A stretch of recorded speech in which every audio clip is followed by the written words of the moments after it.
Hey everybody, welcome to episode 106 of the Unity Gaming Podcast. It is April 10th, 2014, and I am Somppi here with Riccio, and Kumar's joining us on Skype. Dan is unfortunately sick right now. He is dying of melanoma. Oh, that's not true. Wow. Jeez, takes the most morbid possible situation. I also watched this week about 16, well, actually I watched about 4 seasons of House. So you have lupus. I would say that Netflix just recently added that. Yeah, and I tried to get into it, and then the first episode involved cutting someone's throat open, and I was out. And that was where House ended for me, as quickly as it began 20 minutes in. I was just going to say, that was all it took, Riccio? You just weren't comfortable with that? I just was not comfortable with that. It was over. That is all she wrote. There's actually, on that note, I won't spoil it, don't worry, but there's a scene in another show that we've all loved very much in recent history where something equally graphic happens. I was very uncomfortable with that too. The GOT? I still have to watch that. The what? No. I just realized what you were talking about. No. Because there is definitely some like... B. What? It was the... Yes. Oh, okay. Okay. Oh, Bob's Burgers? Bob's Burgers is also... Oh, yeah, exactly. Bob's Burgers when the guy's throat comes out. That's a vicious... I love that show. Vicious show. Anyways, you guys. So, Somps, what have you been playing this week, dog? It's been 2 weeks since we last did our last podcast. Because I guess- Oh, that's true. You guys didn't Technical- do Yeah, we podcast did. last week. We had technical difficulties last week, which devolved? Yes, turned into us pretty much going like, oh man, it's really late. God. Why don't we just keep playing games on cast? And then we kind of didn't podcast. Yeah. Actually, what ended up happening, Richard? Was it your internet again? Or? No, Twitch pushed out a weird patch thing that screwed up the chat, and I couldn't get the chat on screen. By the time I was done trying to fix that, so much time had passed that then Dan and Devin were tired, and then I began getting tired, and then Devin was playing World of Warcraft, so we just streamed World of Warcraft for a while. Yeah, that's essentially what ended up happening. So we're back now, and what have you guys been doing this week? Honestly, I've been playing a lot of WoW again. Yeah. I think I'm the same level as you now. What level are you, Riccio? I'm now 36. Okay, yeah, I'm the exact same level as you. What's the cap? It's 90, 90 but right the thing was, Riccio was 36 2 days ago, and I was I've been taking it 24. We were waiting for Devin to catch up a little bit because I was scared of having that thing where I've kind of already done that to some other people who were supposed to start with us, but sort of where I just keep playing and then I get over level and it's like, oh yeah, no, you catch up to me, cool. I'm gonna keep playing too though. I'm just gonna keep going. Oh, you're not catching up fast enough. That's cool. I'm just gonna keep. So I just stopped for a little bit and then you guys never really get to actually partner. Yeah, exactly. So Devin's now caught up and we're all kind of ready to group up and get together with a few other people. Yeah, which is keep pretty going. sweet. That game is. I don't know whether it's just. I don't know whether it's just like it's been a while since I like actively got back into that game, but man, the game is doing it for me. Like, I'm really enjoying. Didn't you play it a lot, like back when it first came out? Oh yeah, I've got like what we were looking at the times for characters where, like my original main, which was a warlock, had 48 days of game time loaded onto it. Jeez. Just to stop you right there, Devin. On the left here, we've got Devin playing Warframe. So in case you're wondering why Devin is looking very intimately downwards, it's also because I enjoy staring into your eyes. He's looking at the top of my head. Beautiful It's eyes. weird. Also, my hand. That's weird. I played a lot of WoW. I did a lot of the raiding stuff as well. Had a couple of pretty active guilds I was in, and I did a lot of pugging, which is like pickup groups. I was actually really well known on one of my servers as like a reliable pug. So got to the point where I could just post in all chat, like looking for pickup group, and I'd immediately get like 7 or 8 whispers being like, hey, we'll take you. I'm hoping That's that awesome. everybody else listening to Devin talk about pugs is just imagining like a pug dog. The little pug dogs. Be like, But that's the funny thing is like I ended up everybody's ranked on gear score. I'm not sure how it is now, but when I think it's still in there. still gear score. Yeah, it's Okay. not an add-on anymore. It's just literally just tells you, Okay. here's your gear level. So everything's kind of ranked on gear score, not talent, and so you're always ranked kind of like how well you're geared. And when I was like my heyday of like really hardcore being in it, I was the 3rd best warlock on a server of 15,000 people. And Jeez. I wasn't part of a guild, which is like that's essentially I have to be really lucky with drops and like have to have a really good rep for being in pickup groups. So it's kind of like all in all, you were the all-star. Yeah, I essentially was the all-star, and like my buddies and I like would always run runs, and like I would either like I was DPS, so we had a tank, we had a healer, and we had me as DPS, and we would essentially carry 10 mans on the three of us, and we'd sell runs. So one of my main character has about 50,000 gold on it, which I logged into it a couple of days ago because I had some heirloom gear, and I was like, I should just transfer this character. It's got 60k gold. Jesus Christ! Like, I think I've got about 120 gold, 120k gold spread across 3 characters. Jeez. I should just like transfer it all to one character, bring it over, and then I can just. I think when you're buy my way to transferring, I 90. think you're only allowed to bring a max of 100k or something. There's an actual limit to it. Oh, there's a cap. Yeah, they actually tell you. It's kind of. I remember seeing them like no one's gonna fucking have that, but apparently Devin has that. Yeah. So. Well, the thing is like, I actually had an issue where I was trying to because there's bind on account items, and I was trying to bring over some bind on account items with me to the new character I'm on, and I was having an issue, so I just like submitted a ticket to the game masters, and I was assuming it was going to be like a week or like something like that before I actually got any like response from it. It was like 20 minutes. Yeah. They were just like, hey, what do you need? Like, how you doing? Okay, yeah, all right, we'll get this. Yeah, we'll get this taken care of for you. And I was like, all right, okay. And like 20 seconds later, I had my heirloom item in the mail, and it was like taken off my old account and added to my new one. I was like, oh, It's kind of cool that they were that quick. Fucking great. Nice. Yeah, it's pretty cool, man. Like, And actually, on the flip side of that, my negative experience with Blizzard, with Hearthstone, wanted to play with Dan this week. Yeah. Found out that I restored my phone probably a week or 2 weeks or so before I had left. Yeah. yeah, Well, like before I left for Vancouver, kind of thing. So restored my phone, and obviously it reinstalls all of your apps, right? yeah. Found out the hard way that in reinstalling a mobile authenticator through Blizzard, it changes the serial code that's attached to the app itself. Okay, so for that reason is the only reason why I haven't formatted my iPhone, which has. Yeah. Did you have the issue where it has this other space that is like cranked up? No, I don't know what else this could possibly do to my account, kind of thing. But here, I'll finish here. So here's what ended up happening out of all this. I go on to they have a support, they have just like chat support, right, through their website. So I go in and I message someone just saying, hey, here's what's up. I wasn't angry or anything about it, but it's like I really just want it fixed, right? Can you just remove the authenticator? I just don't want to have to deal with this again. Mm-hmm. And realistically, I don't play enough, nor do I put enough money into Blizzard that I really care if someone wanted to steal my shit. Yeah. So get rid of the authenticator. I don't ever want to have to deal with this again. And they're like, yep, no problem. We'll just need government issued ID. Yep. They take. I'm like, are you fucking serious? Like, this is.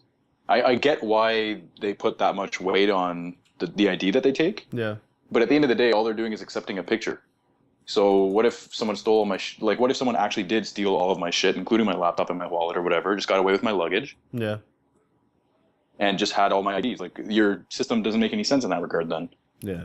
But anyways, it drove me crazy because I was like, okay, well, I'll send you, I have my passport in my hand, so here, I'll send it to you. But I blacked out my my actual passport number. Yeah. And they're like, oh, we need your passport number. I'm like, nope, not happening.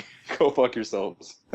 There's no way I'm sending a picture of my passport with the full number and everything through the internet. Yeah. Are you an idiot? The funny thing is they are actually patched into the Canadian database for government issue ID. That's craziness. That blows my mind. I think it's because it has to do with all the market stuff that they started doing. So there's a huge authentication network that they have going on, which essentially is just them. They're tapped into a lot of government databases, which I think was really fucked. And I had to do that with a driver's license because I was locked out of my account. Yeah. And I'll do that. I'll do it with my driver's license eventually when I get around to it again, because I would actually like to play Hearthstone with Dan. Yeah, but that was the first time that I've ever been exposed to their ridiculous security shit. Yeah. It's for the best and everything, and I don't want to discount that. I guess it's good for people, but Yeah. it's just frustrating as hell. So the weird thing about that is I also recently redid my phone. Like thing is I flashed my phone to the next update, and then I also deleted everything off it. Yeah. But because my Apple ID stuff had stuff saved to the cloud, it started downloading stuff that I had before.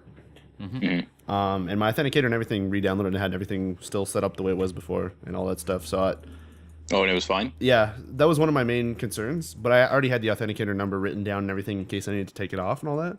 But yeah, that was one of my main concerns. And then when I tried it, I think a week later, because I think the authenticator's saved for a month before you have to type it in again when you're using the launcher and all that stuff or something. And it worked, and I was like, oh, okay, that's okay. I guess I'm wondering now, like Apple ID stuff, when you do that iCloud backup, it probably has like apps and app data and all this shit saved in the cloud. Yeah. So that's It just restores it accordingly. yeah.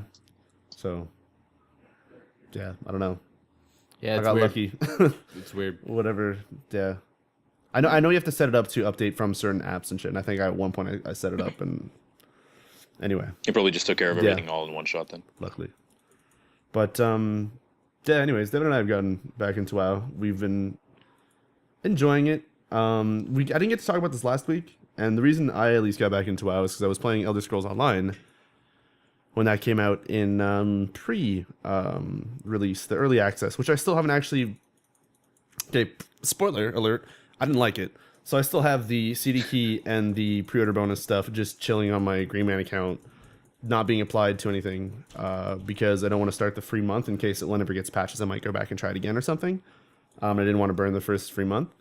But yeah, anyway, so I was playing Elder Scrolls Online. I played for about 3 of the 5 days of early access that I had, and I was streaming for most of it. I got 17 hours into the character I had, which was a Templar, an Imperial Templar, so I was a healer dude.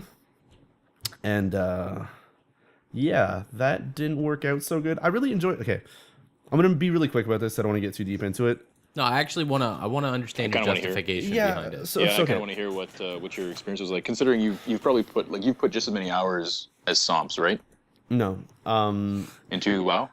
Oh, yes, but not as intensely. Like he did raiding and stuff. I never really went full hard into raiding. I just went like I dipped into it and then just kind of PvP was more. Point is that you've had a lot of experience with MMOs and shit, though, right? Yeah, PvP was more my game in WoW. Yeah, and for experience in MMOs, yeah, I guess so. I played like a lot of the old stuff. I never played old school EverQuest. I played a bit of like Lineage and stuff. I never played what was it called, Dark Age of Camelot or any of that weird shit. I played like Guild Wars 1, Warhammer Online, World of Warcraft, fucking like just Conan, like all this stupid weird stuff that's come out recently. Secret World, weird shit. I'm just gonna stop name dropping. You're super cool for name dropping. Going into ESO, I was kind of excited because I played a little bit of the beta, and what I did for like the first 4 or 5 levels, I really enjoyed. I was like, oh, this seems really cool. Questing is awesome. It kind of feels like I'm playing an Elder Scrolls Online, but there's other people running around helping and / ruining my experience, because going into a cave and seeing like 15 people run in with you is kind of really fucking weird. And I was like, yeah, whatever. This looks awesome. I'm totally in for this. Everybody's talking shit about it. From what I've seen, it's super enjoyable, and I want to play more of this. So I pre-ordered it and whatever. But I didn't want to play too much because I didn't want to ruin the game for me. So that because I've had it before where I've played in early access or betas, and I've gotten to like level 15, 20, and I'm like, oh, then I get it. And then for those first like 10 hours or so, I'm just like, oh, I've fucking done this before. I don't want to do this. And because you can't just carry it over, right? Yeah, exactly. So anyways, I was like, I won't play the beta. I feel like I know enough right now to feel like, oh, I'm going to enjoy this game. So I pre-ordered Elder Scrolls Online. And so going into the early access, I sat down. We had a cast and everything. I was going to play with somebody else and all that stuff. And I ended up sinking in the first day maybe like 6 or 7 hours or so into it. And I was actually really enjoying it. So one thing about Elder Scrolls Online, what they get really, really right or good is that in World of Warcraft, you kind of have... It's getting a little bit better. I haven't played enough Mist of Pandaria stuff to know how they changed it in there, but usually what it was is you'd have like a starting zone. There'd be like 3 dudes standing in front of you with like quest. You'd finish it. They would like the ending quest of those people would send you to like another little group of dudes who would then give you like 3 more quests, and then another group of dudes who would give you like 3 more quests. So you'd kind of have like patches of stuff, and it would make you go out and fight a lot of things in one area and come back. And it was good. It had a sense of progression. Like you were slowly going through the maps and seeing some cool places. And then Guild Wars tried to change that up. Guild Wars 2. by not having quests. So what you did is you go to the map and you'd have like hearts around the world, and you'd have to like go and help people there for them to be like, oh, thanks for helping. Here's some experience, which is, they were saying it wasn't really quest, but it's pretty much like questing.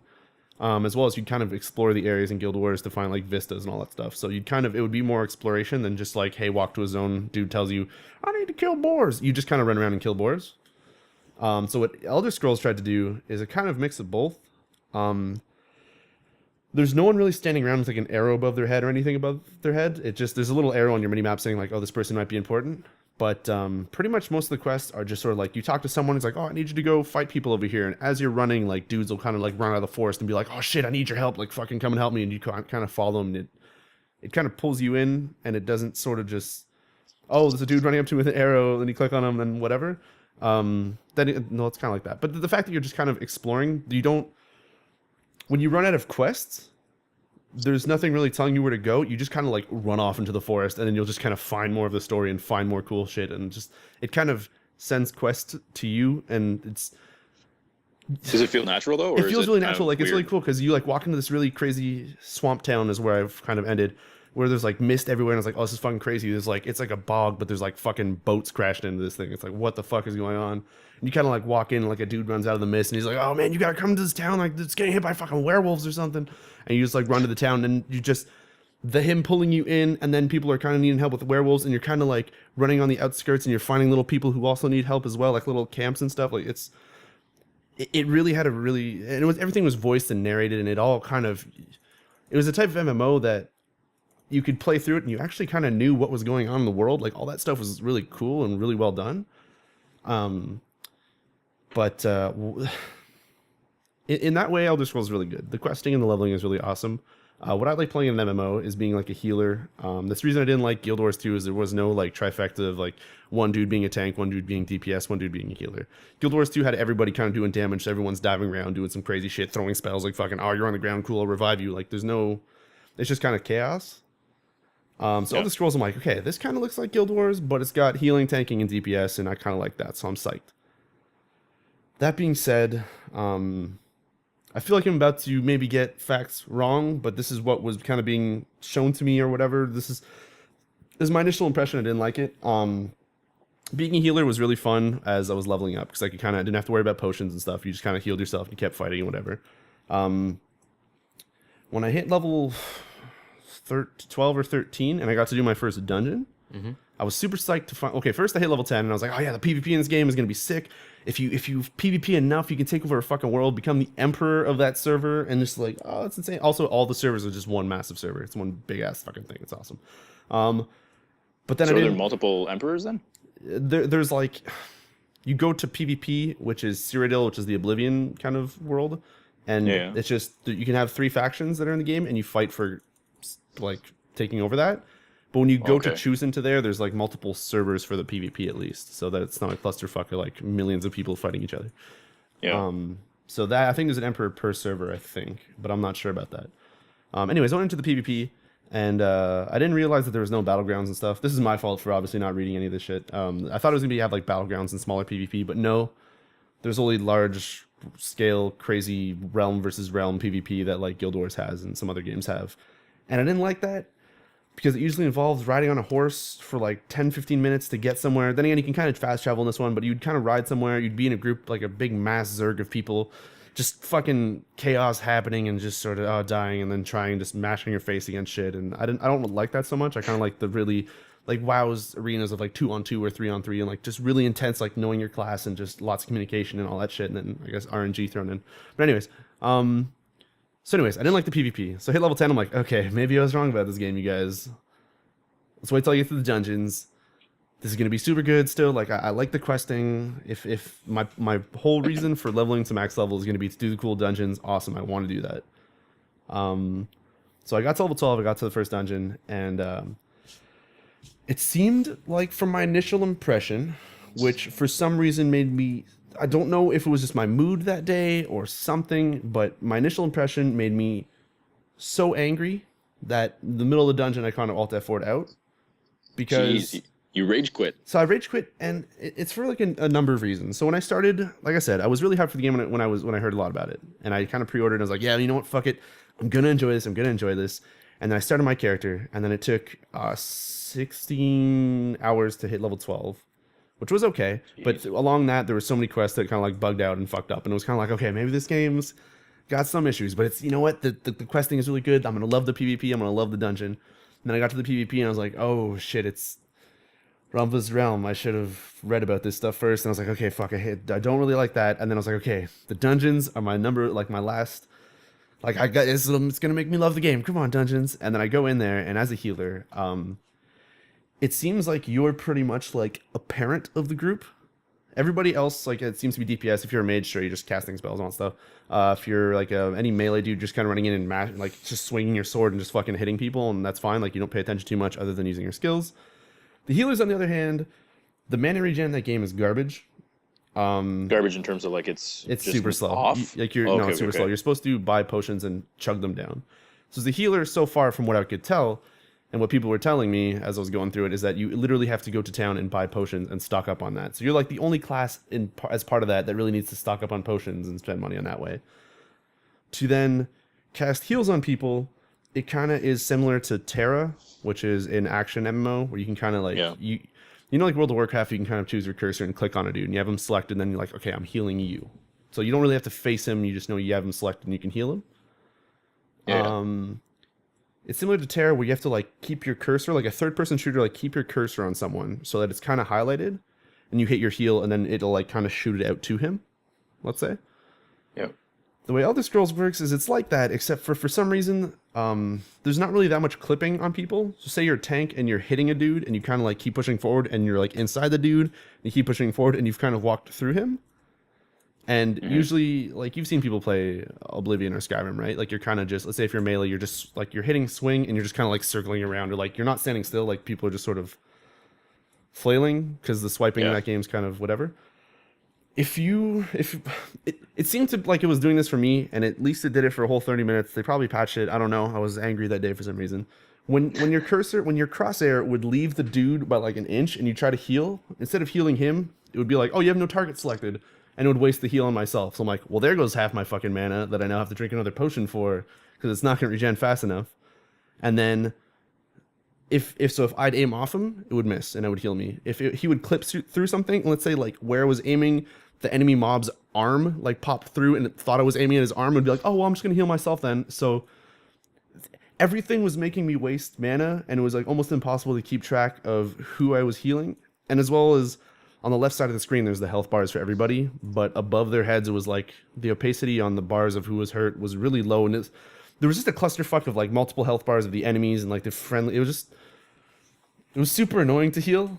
And then when someone would die, it was to res people. From what I could understand, you have to buy soul shards, which are like 200 gold a pop, and killing an enemy drops a gold or so, and you have to kill somebody and take their soul and put it in the shard. And as you level up, the shards get more expensive to hold higher level souls, and you have to like use one fully to res someone. So it's almost as if like, I know other classes can also get soul shards, but it felt like as a healer, like I'm supposed to come prepared as like with potions and like fucking stuff to buff me up so I can heal everyone properly, and bring soul shards to make sure people can get rezzed, while every other class just kind of like rolled in and mashed their face against like whatever the hell you're fighting. So you had to prepare while they enjoyed and it. All the aiming and healing just like made me really angry and sad. So I don't know. You think it's a balancing issue though, like just in terms of I think it was like just, how the classes behave? I think it was a bit of maybe like a balancing issue, but it was more like the targeting and the way the heals worked were kind of annoying. Like I wish when you aimed at someone, like it had a nice halo around them, and then you'd kind of, let's say your heals on one, you'd hit one, and then if you moved away while you were casting or something, it wouldn't matter anymore. Like, you'd be like, okay, you're healing him, like don't worry about it. Or if there's a way to just like select the tank and only heal him or something. But I don't know, I found it really frustrating for some reason, and that made me kind of just go like, this was the last step draw, and I was like, oh, I don't want to play this right now. I want to wait for them to patch it, then I want to come back to it maybe and give it a shot. But right now, I was sad that everything I was excited for was garbage, sort of. And I hated myself for spending the money on it and not playing a little bit more in the beta, not reading up a little bit more and seeing like what exactly people were complaining about. Instead, I just kind of like shut them out. And I was like, it's gonna be, you know what? I think this is fun. I kind of enjoyed my first 5 levels. This is gonna be okay. And you know what though? It's realistically though, it's probably gonna get better. It's gonna right? get Like better. if you stop now, then like no biggie, you know, like you're probably not you wouldn't enjoy it anyways. And now at least on the bright side, when they do fix it, you'll get a lot more fun out of it then. Yeah, so that's why instead of like talking to Green Man and being like, "Hey, look, I didn't use the key. The game's not out for another 2 days. Can I refund this?" Instead of doing that, I was like, you know what? This game is probably gonna be decent at some point. It might get patched. I'll give it a shot at some point. I'll get a free month out of it. Whatever. I'll be able to try it. So I'll just hang on to it for now, and we'll see what happens. I want to go back to it because the questing was actually super fun for an MMO. It's just that the other stuff that I was excited about just kind of Fell through. fell through and made me really sad. That's too bad. So within a minute, Whatever, they're probably gonna fix it, and you'll get a lot more enjoyment out of it. Then. So within an hour of Alt F4ing out of that dungeon and being super ragey and yelling at people on raid call and everything, I was reached up to WoW and telling Devin that he should come back to WoW. And then by the end of the next day, Devin was playing WoW with me. It wasn't. Oh, was it before? It was less than a day. It was less than a It was day. less than a day. I can admit this. It was pretty funny because there's some people I was talking to on raid call. I was like, oh man, like fuck that stupid. I just want to fucking play WoW's healing. Like, I just want to go back to which, like, I gotta go. I want to try. I want to play WoW again. So I'm gonna go play WoW. And then I resub, and I'm talking to someone like, you know what? I just did it. You know what? I did it. And then you just kind of have like a, yeah, I did it too. And then I talk to Devin like, yo, Devin, I got back in the WoW. Like, just look at this. I'm a fucking panda. Okay, I resubbed as well. But the funny thing was, like, you went away for like food or something. Yeah, I was like, Devin, look, okay, I'll be back. I'm gonna go heat up my lunch. I come back, Devin. The funny thing, okay, I'm gonna tell it from my point of view because it was way funnier. It was just like, hey, Devin, yeah, I'm playing WoW again. Like, just kind of sad because every time I announce it, people are like, yeah, I'm playing WoW again, Devin. Like I'm a fucking panda. It feels okay. It's pretty, you know, it's all right. You know, like I'm, you know, look at the way the game. It just looks really smooth. And then I kind of leave and I come back and then like not only is Devin telling me, hey, I resubbed, he's screen sharing on Skype and he's already in the game as if like the fucking client has already been installed for like months or something. And he's been waiting for someone to be like, hey man, I got back into WoW. He's like, oh, me too. Like, it's just like he's been waiting for that moment. And so the client, I don't know. The fact that it took like 2 minutes for him to resub and get into the game again was pretty hilarious. I don't know, man. That WoW is scratching this itch that I didn't know needed to be scratched. Like, I don't know, it's really weird, but it's like just playing it today, it just felt super natural for me to run these dungeons, get these quests. All right, get this loot, optimize my, you know, like what I'm using. You know, it was just like super convenient. Totally down with it. Just means you like the game, man. Yeah. So I was talking to some people about why I like getting into WoW, and people were like, "Oh man, why don't you stick with ESO?" Like the guy I was supposed to play ESO with was like, "Man, like why don't you just stick with ESO? It's gonna get better. Just keep playing. Like just just roll with it. It'll patch, it'll update, whatever. Just play more. You might like the later stuff." And I was like, you know what? The reason I went back to WoW, and it's super fucking dumb. Okay, the itch my itch that I like to scratch, let's say, is being a healer in an MMO, and it's so mindless for me because half the time I'm not even paying attention to the game. All I like seeing It's the bars. all I like seeing is one dude's bar going down and me keeping it up. So I'm not even focusing on the rest of the game. I'm like, yeah, oh, there's a red thing that appeared. I'm gonna hit this button. Oh, it's going down. I'm just gonna keep it up. It's gonna keep it up. That's it. Like fucking So the game could look like Just to get shit. this straight. You like one dude's going down while yours stays up? No, I keep them up. I keep them up so they don't go down. Oh, okay. Except if they're empty, then I gotta fill them up. Okay. Anyway, that's good sense. Oh, we lost Kumar. He just left. He's like, Fuck this. fuck this conversation. No, I get it. It's. But yeah, I don't know. There's something about for some reason that, and then like I you're feel like they've going up improved their reward system as well. a little bit. Like their feedback on like, hey, you did this quest. Here you go. Yeah. Here's your reward. Like, I feel like they've increased their feedback system a little bit. So I find that the quests, are still kind of grindy, where it's like, collect me 20 of these crocodile skins. The thing is, the way we play, we never actually see the dungeon. The Yeah. quests, we just go right to the dungeons. Exactly. That's why I'm looking at all my armor and it's all like blue. Yeah. I've all got decent tiered stuff, and it's like, oh. I realized that playing Diablo 3 recently as well. Just noticing that like what I enjoy most is the kind of like, oh, I'm slightly getting better. I'm slightly getting better. Look at these stats go up. Look at these stats go up. Look at that bar go down. I gotta fill that bar up. It's dumb. Like my reasons for enjoying WoW, It's numbers, man. It's like it's literally just numbers. But I also like how smooth everything feels. Like there's a weird sort of like delay between stuff in ESO and you'd cast, or just the weird glitchiness of some quests not working. And just to like go into WoW and have like a 20 millisecond ping, and everything be super smooth, and the game running at 60, and just like everything kind of just like working really well. I was like, I just want this. and I just want a bar to go down and I want to fill it up. It's a really dumb thing. I know. Like it's this like weird. an idiot, I don't know, man. It's this super weird. Like, yeah, it's just a bar. It's just numbers, but these are my numbers. I'm changing it. Yeah, these are my numbers. I'm improving. Like, it's really dumb.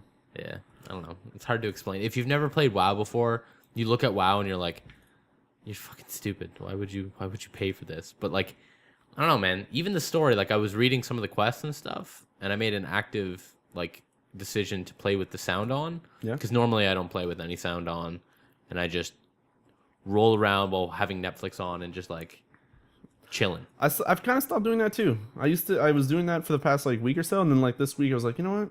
I'm gonna listen to the dialogue and enjoy the game. Okay, I didn't listen to the dialogue, but I definitely like when we do dungeons. I was like, I'm gonna pay attention to stuff. I'm gonna look at these dungeons. I'm not gonna just follow this dude and look at his bar. That looks weird. That sounds weird. But no, I don't know. I'm trying to get more into it. I don't think I could ever get into reading all the quest text. But I've read some of the quest text, but like this is stuff. These are like areas that I haven't done in like 2 or 3 years. So I feel like when we get to the Pandaria content, I'll probably stop and be like, okay, I'll pay attention a little bit more. And yeah. Anyway, that's a World of Warcraft talk and ESO all bunched into one beautiful little bundle. It doesn't fit. Anyway, beautiful little bundle. What have you been playing anything else, Devin, this week? I actually ended up picking up The Binding of Isaac again, and I clocked like a good 14 hours into that. And the reason why I got back into that is I actually can stream that to my tablet from using Splashtop. And does it actually work okay? Yeah, works really well. So it just kind of like hyped me up for when The Binding of Isaac comes out for Rebirth, I think? Yeah, Rebirth comes out for the Vita, because that's just going to be magical. Like that's just... What was it, like a week ago they said they were 100% content complete with the old stuff, and now they're 30% content, yeah. With 100% complete with old content, 30% with new. Because they're changing it all to like 8-bit looking, not 8-bit, but yeah, to like this 16-bit retro. Yeah. Which I don't know how I feel about that, to be honest with you. I really like the original kind of Flash art style that they've got going on with it. Okay. I find that to be really endearing, and it kind of, I think it suits the game really well. But at the same time, I can understand where they want to go with like something a little bit different, to change it up a bit, because the art style does break really easily. Like it's just the coding on how it's coded just really breaks really quickly. Flash is a horrible platform, so I normally don't recommend that. Just to stop you there, Devin, really quick. Hey guys, sorry. Oh, welcome back, Kumar. So Bronwyn has a question in the channel because he says he has to go to bed or something. He says he's gonna go into town to buy something. I think he wants to know which one has better longevity, Titanfall or Elder Scrolls Online. Tight. He's more of a Skyrim person than a COD person, he says. I think he answered the question for himself. Yeah, honestly, I'd go with ESO on that one. Like I played Titanfall for a week, like pretty intensely. And then I haven't picked it up since, and it hasn't even been on my mind. Titanfall? Yeah. Yeah. That's a tough thing. Like, if you had to choose between ESO and Titanfall, Titanfall is really good. I also have stopped it after a week or so. ESO is still really fun if you don't mind dealing with the glitches and stuff. If you like being a healer, don't go healer. Maybe you do something more DPS and have a little bit more fun. Maybe do that and jump into the PvP and try and enjoy that. Or just keep questing and go into that. The ESO story is actually pretty cool. So if you do like Skyrim and stuff, you obviously can't run around and kill anybody you like, and there's no PvP in the open world from what I know. And you can't like go around like thief and steal shit and all that stuff. But it is still pretty good. It is buggy, but I still do recommend ESO if you want something to go into the like just to play the story or to just level up a dude and kind of explore that world, because there's a lot of hidden shit. There's a lot of really cool stuff in that game, and there's a lot of reason to explore. There's like sky shards to give you more skill points, and leveling up is really fun because it's like Skyrim and stuff where the more you use something, the more it levels up, and it's really cool. I'd recommend ESO in that regard, but if you're not happy when stuff is glitchy and all that stuff, maybe stay away for a little bit. But also, Elder Scrolls does have a $15 a month price tag attached. I forgot that there was a subscription. So there is a subscription tied to it. Yeah, I don't know. ESO maybe might be better for you than Titanfall and Bronwyn. Anyways, you were talking about Binding of Isaac. Yeah. So Have you been playing it again, Sompy? Yeah, I actually I've been streaming it to my tablet. Cool. Um, Does it work well, by the way? I've never heard of someone doing it. It's not bad. To be honest with you, Cool. It's not optimal play, Yeah. but I was super impressed with how quickly I could get back into it. Like, like just get hooked again, kind of how thing? quickly it like all the old strats I had just like pick back up again, and it was just like super easy for me to. It's like riding a bike, huh? Yeah, it's just exactly like riding a bike where you just like pick it back up again. There's no, probably like the first 2 runs I did were super choppy and like I made stupid mistakes and got clipped when I shouldn't have been clipped. But as soon as I got past that, it was like, yeah, all right, I'm back. Yeah. Which is pretty nice. Nice. just to jump back to Brown's thing. It says, does it have a subscription on 360? I don't think it's actually coming on the 360. I think it's coming out on the Xbox One and the PS4. However, the Xbox One and PS4 versions of Elder Scrolls Online are only going to be out in June, I believe. Oh, really? But yeah, and I don't know how those are going to be. So maybe if you're getting a console game, maybe go with Titanfall instead, because that might just work better, and you might be able to play it now. I forget, does Bronwyn play PC stuff primarily, or is he? I thought he's consoles? more of a 360 guy, if I remember correctly. I think he plays Oh, stuff okay. on PC. I think, but I don't know. I forget. Okay. Somebody else has a question in the channel. Do you guys want me to just read off questions as we go? Or? Yeah, go ahead. Sure. May as well. Okay. Gaming with Atelier. Always say it that way when I'm streaming, so I probably fucked it up. I'm sorry Is if I it did. is it a French name? I don't know. Atelier. Atelier. I could probably fudge it up. I'm sorry. Anyways, he says, "Hey, Reach, I have a question. Do you think the Vita will start to take off anytime soon with some big releases coming soon, like Borderlands and Isaac?" Can I spearhead this? Sure. really Yeah, quick? go ahead. for it, Kumar. I don't think it's going to take off anytime soon, really quick, anyways. And part of why is because so many people have already played Borderlands on PC and on PS3. Don't forget, I think it's how many sales? 6 million sales or something? 6 million copies, I think. something Yeah, like that. something obscene like that. Something crazy, right? Yeah. And Binding of Isaac, you got to understand that the biggest community for Binding of Isaac is on PC as well. Yeah. So that being said, the biggest adoption rate is naturally going to be there. And secondly, I think people are probably going to want to play it on the PS4 more than the Vita, just because there's more people who have the PS4 than the Vita. Yeah. So, I mean, for people like myself and Somps, we're probably going to only be playing it on the Vita. Yeah. But there's far less of us than there are of people who would just casually pick it up and play. Yeah. I would like to say that I don't think Borderlands and Isaac will be the reason it explodes. I would like to say, however, that I'm pretty sure since the PS4 has come out, the Vita has kind of not skyrocketed, but has definitely been on a bit of a rise for people who like messing around with that stuff, or being in the ecosystem of Sony's like PlayStation Plus and getting a lot of free games.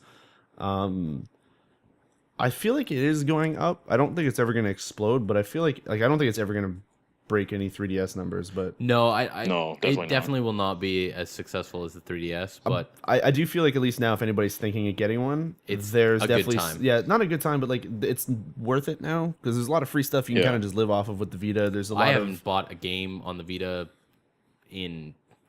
Last game I bought was Luftrausers, but that was just like random one. I only get the free games. That's essentially after Spelunky. That's all I kind of play.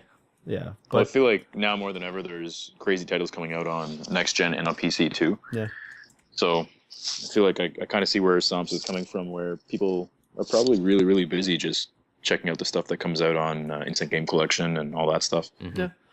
But at least if it's not rising, at least it's definitely not looking like it's going to be dead anytime soon. No, I don't. So- I think Well, there's a crazy library there now. Yeah, and a It's lot an of awesome library. especially now that there's indie stuff coming out on the PS4 that tends to come out in tandem on the Vita. So that's Yeah. pretty cool. Like Luftrausers. Actually, no, I think it came out on the PS4. That was and early. the PC. that Was just- Luftrausers on PS4? Yeah. PS3? No, I it was think it was just no? it was PC initially, and then it And came then out Vita? PS3 and Vita. Vita across PS3, I think. by. Yeah. Yeah. Okay. Anyway. Yeah. Okay. Cool. So it, Yeah. I think Vita's alright. I think the Vita is going to maintain its numbers. Like I think in the more sales. popular the PS4 gets, the more popular it'll probably. But like, I definitely really like it for playing like Don't Starve and stuff like that in bed and With remote play. We should with remote mention. play, which works incredibly well. Like, I'm actually I just realized I super impressed I with spent how. $3 on a Don't Starve expansion that I still have not played yet on Really? PC. Huh. Fucking A. probably get I have on to that. play that. I'm so excited now. I'm giddy. Anyway, continue. Sorry. Yeah, no, it's just stuff like that. That's I don't know. Vita's rad. I recommend getting one if you have a PS4 and you have PlayStation Plus because you can enjoy a lot of fun stuff on it, and you probably don't have to pay too much money because it is. I feel like it's easy to recommend by itself, but it's just so much better when you're getting it with Plus or with a PS4. Yeah, definitely. If you're gonna get anything related to the PlayStation, go with Plus. Yeah, it pays for itself after a month. Like, yeah, no kidding. It really does. So even if you end up buying like a title that's on sale or something, like you end up coming out of it ahead. Yeah. The thing is, even just titles on with PlayStation Plus are like, hey, how do you get this? Is 50% off? Go for it. So yeah, exactly. That's what I mean. Like you end up saving money that way. Yeah. But anyways, yeah. What else you guys playing? More? Well, I started up Warframe, which is kind of pretty awesome. It's so good. Had you played it before? I had played it a little bit before by myself and never really. If I find I'm gonna relate it to Eve in the sense that it is very complicated interfaces, horribly shitty tutorials, and the tutorials have gotten better. It's just that you have to look for them. There's like a codex that is a tutorial and all this crazy shit you can read if you want to, but it's not like, hey, why don't you come over here and look at this tutorial? Yeah, like there's no forcing you to do a tutorial before you're just like let free into the environment. And I feel like they could have probably developed a tutorial that would do the game justice, which would have been probably a really good thing. And I'm totally. They've at least now. So the way Warframe works, as you can kind of see over here, if you guys watching the video version, is it's a lot of ninja jumping and shooting, a lot of crap. There's a lot of systems when you're in the menu, such as crafting and all stuff, that is like a not dumbed down version, but an easier to do version of something like Monster Hunter, where you kill things, they drop resources, you spend those resources on making weapons that you have blueprints for and stuff, and then you use them, and then you upgrade those weapons and get them better for you, depending on what you like. Those systems aren't really they used to not be very well explained. It was just sort of like, hey, here's a crafting place. Here are boxes. And you're like, what the fuck is all this? At least you have to figure everything out as you go. Yeah, at least now at the bottom they've added a little button that says tutorial. And you kind of go through it and it does highlight things on screen and tell you like, oh, this is where you can kind of find what you need to use here. And when you do this bar over here is how much time is left and you need these certain things. Like it kind of goes and walks you through it a little bit. But once again, you kind of have to like diddle around the buttons and be like, oh, okay, what the fuck is, there's a tutorial down here. Like you kind of, there's not like a big button or like things that just, the first time you're here it just didn't show you. At least not that I can tell, but. Yeah, so I just ended up like sharing my screen with Riccio, Kumar, and he just like walked me through the interface. And it was like a 5-minute thing, like, yeah, this button, that's crafting. Look at those things. Yeah, you good? Okay, cool. This is building stuff. This is this? Yeah, okay, this is how you level that up. Okay, cool. Let's go. Yeah, and it was just like, all right, let's do a run, nice. And it was just as simple as that. Like it, was not a difficult, strenuous training session like Eve, where it's like, okay, you need to do this, and then. I still wonder why they wouldn't have included like a half decent tutorial in the game, though. I went through the same thing actually, where I had Stagger and I think it was it wasn't a Feto. It was Stagger and Effin Karma. Yeah, were walking me through some stuff, and Lexi too, I think, were just showing me a couple of things in the menu, and then why you would use them, when you would use them, all that kind of stuff. Yeah, I'm sitting there thinking to myself, it's not complicated when someone explains it to you, so why couldn't the game have just done it? Yeah, I mean, some games what they do is they kind of do the cheesy route where they kind of embed like a YouTube video that sort of has like somebody like, this is the crafting menu. Why don't you It'd be literally, I would enjoy that. Just like on the bottom right, it's like, hey, well, you don't know what's going on. I was actually thinking of click this big fucking video. That was my thought process when you were like showing me. I was like, man, I should just record this and upload it to YouTube. Yeah. You know what's kind of cool though, as well, is though, I guess part of why they probably left it out is because then I guess it gets people to start talking about it. Yeah, I guess. If that makes sense. I actually kind of enjoyed hearing Stagger knows everything about that shit, and hearing him tell me about it was pretty cool. I don't know. I feel like it can be a little bit daunting in the sense that you've got like so much shit. Yeah. Definitely daunting. What's at least nice about Warframe is a lot of stuff is complicated. A lot of the levels can sometimes tends to try to like go into solo and stuff, but if you go into the chat or anything that connects you, I guess, to the community of Warframe, everybody there seems to be super friendly and awesome. I've not really met any jerks or anything on there. I haven't really gotten involved in the community yet. I haven't really spoken to anybody, but just like having the chat scroll by, especially recently with the new patch, there's some craziness going on. But like Yeah, it's always been kind of like pretty friendly, I guess. They're good. I feel like They're people helpful. get behind the game really, really well. Yeah. Yeah. Like And they want to see it continue, like getting updated and new patches and new items and all that stuff. Yeah. So I feel like everyone just kind of encourages people to check it out and try it. And I was actually super stoked to dump a little bit of cash into this game. Yeah. Like I had no problem doing that just because it looks and runs really nicely. Like it's Yeah, they've done a good job with it. they've done an amazing job for technically an indie developed game. Well, yeah, they're just like their own company doing their own thing. Yeah. The cool thing about Warframe is that it takes place in, I guess, the same universe as the game Dark Sector that came out on the Xbox 360 and PS3 back in like multiple years ago, many years ago. Many moons.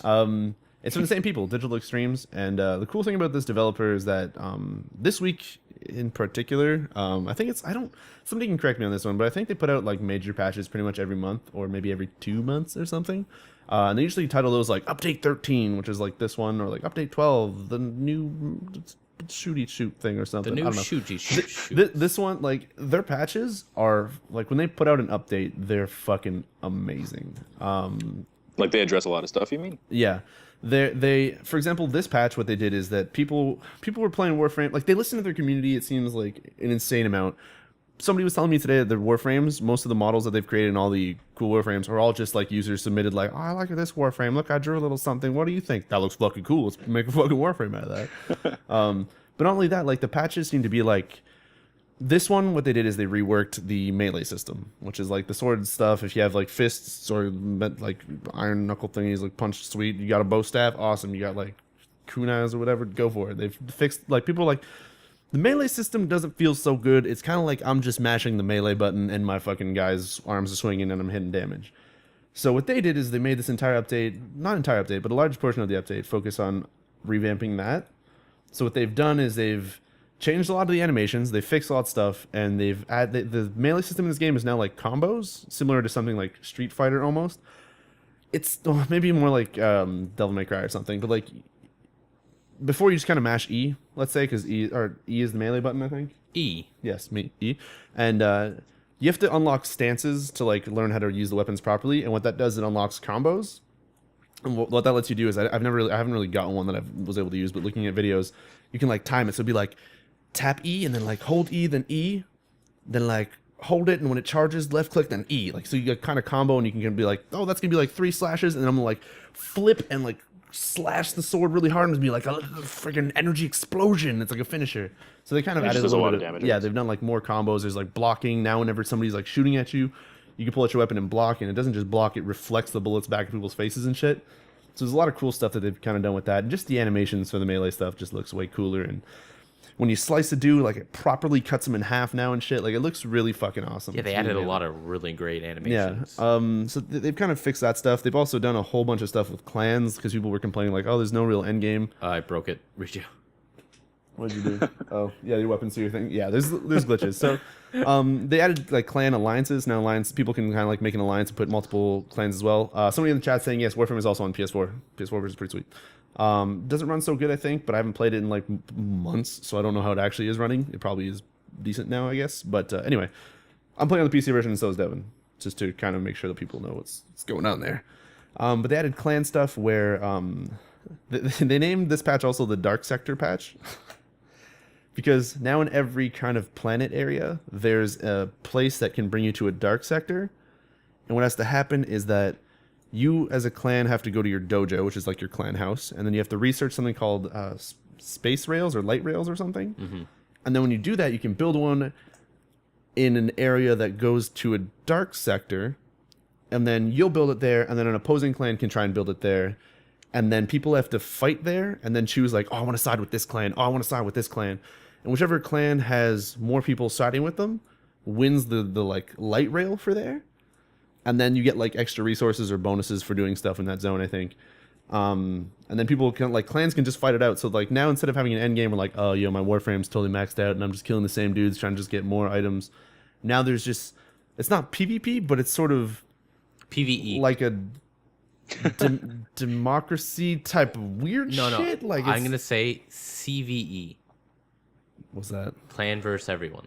Sure, but there is PvP in the game as well, but that's not what influences that. But it's they've added some really crazy shit. Instead of just being like, oh, we added like a new map. Also, they added a new map as well, and like a new boss, and they revamped some shit, and like they fixed. It's fucked. Okay, anyways, but like instead of just being like, oh yeah, we did this new thing with this new map in the game, it's like, yo, we just changed the entire system for something. Go ahead and mess around with it. We've been working on this for a month.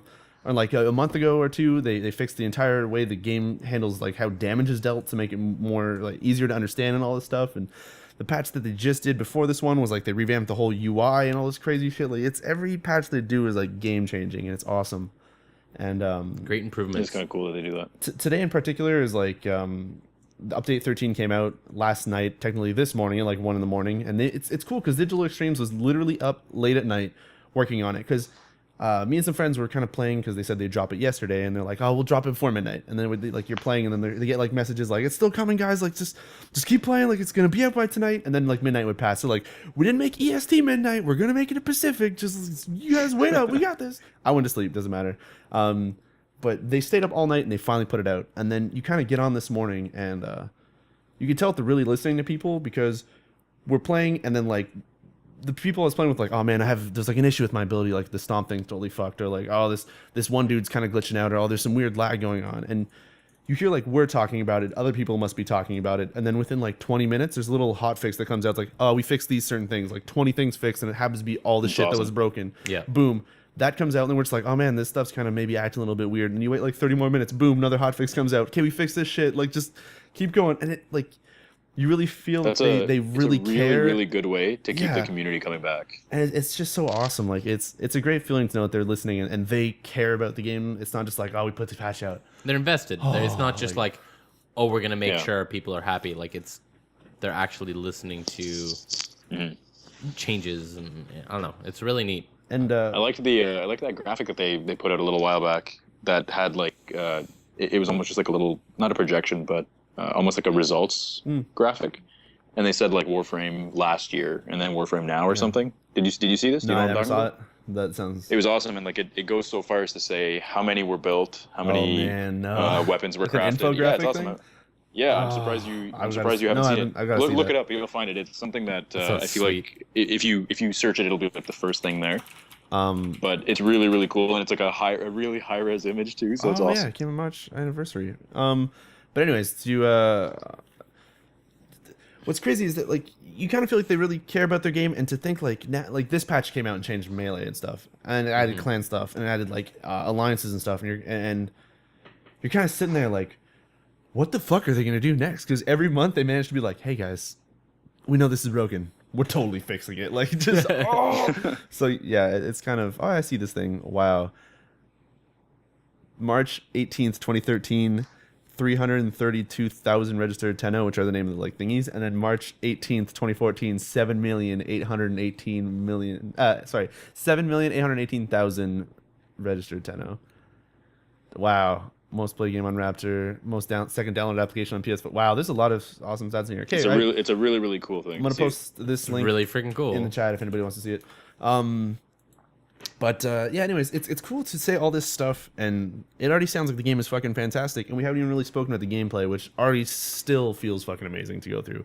It's like super speed ninja shooting, slashing, awesome stuff, co-op with like an awesome crafting system, and just I don't know, Warframe is fucking fantastic. If anybody like literally, also we have a clan now, which is called Swag Unity, which has existed for a long time, but I spent 150 platinum, which I think is like 10, 15 bucks or something, to upload a picture. So now we have a Unity logo in the game that is like, if you're in the dojo, it's all over the walls. You can have an E logo hologram off of your arm. I'll show it on screen. Yeah, so it shows like an E logo. It's fucking sweet.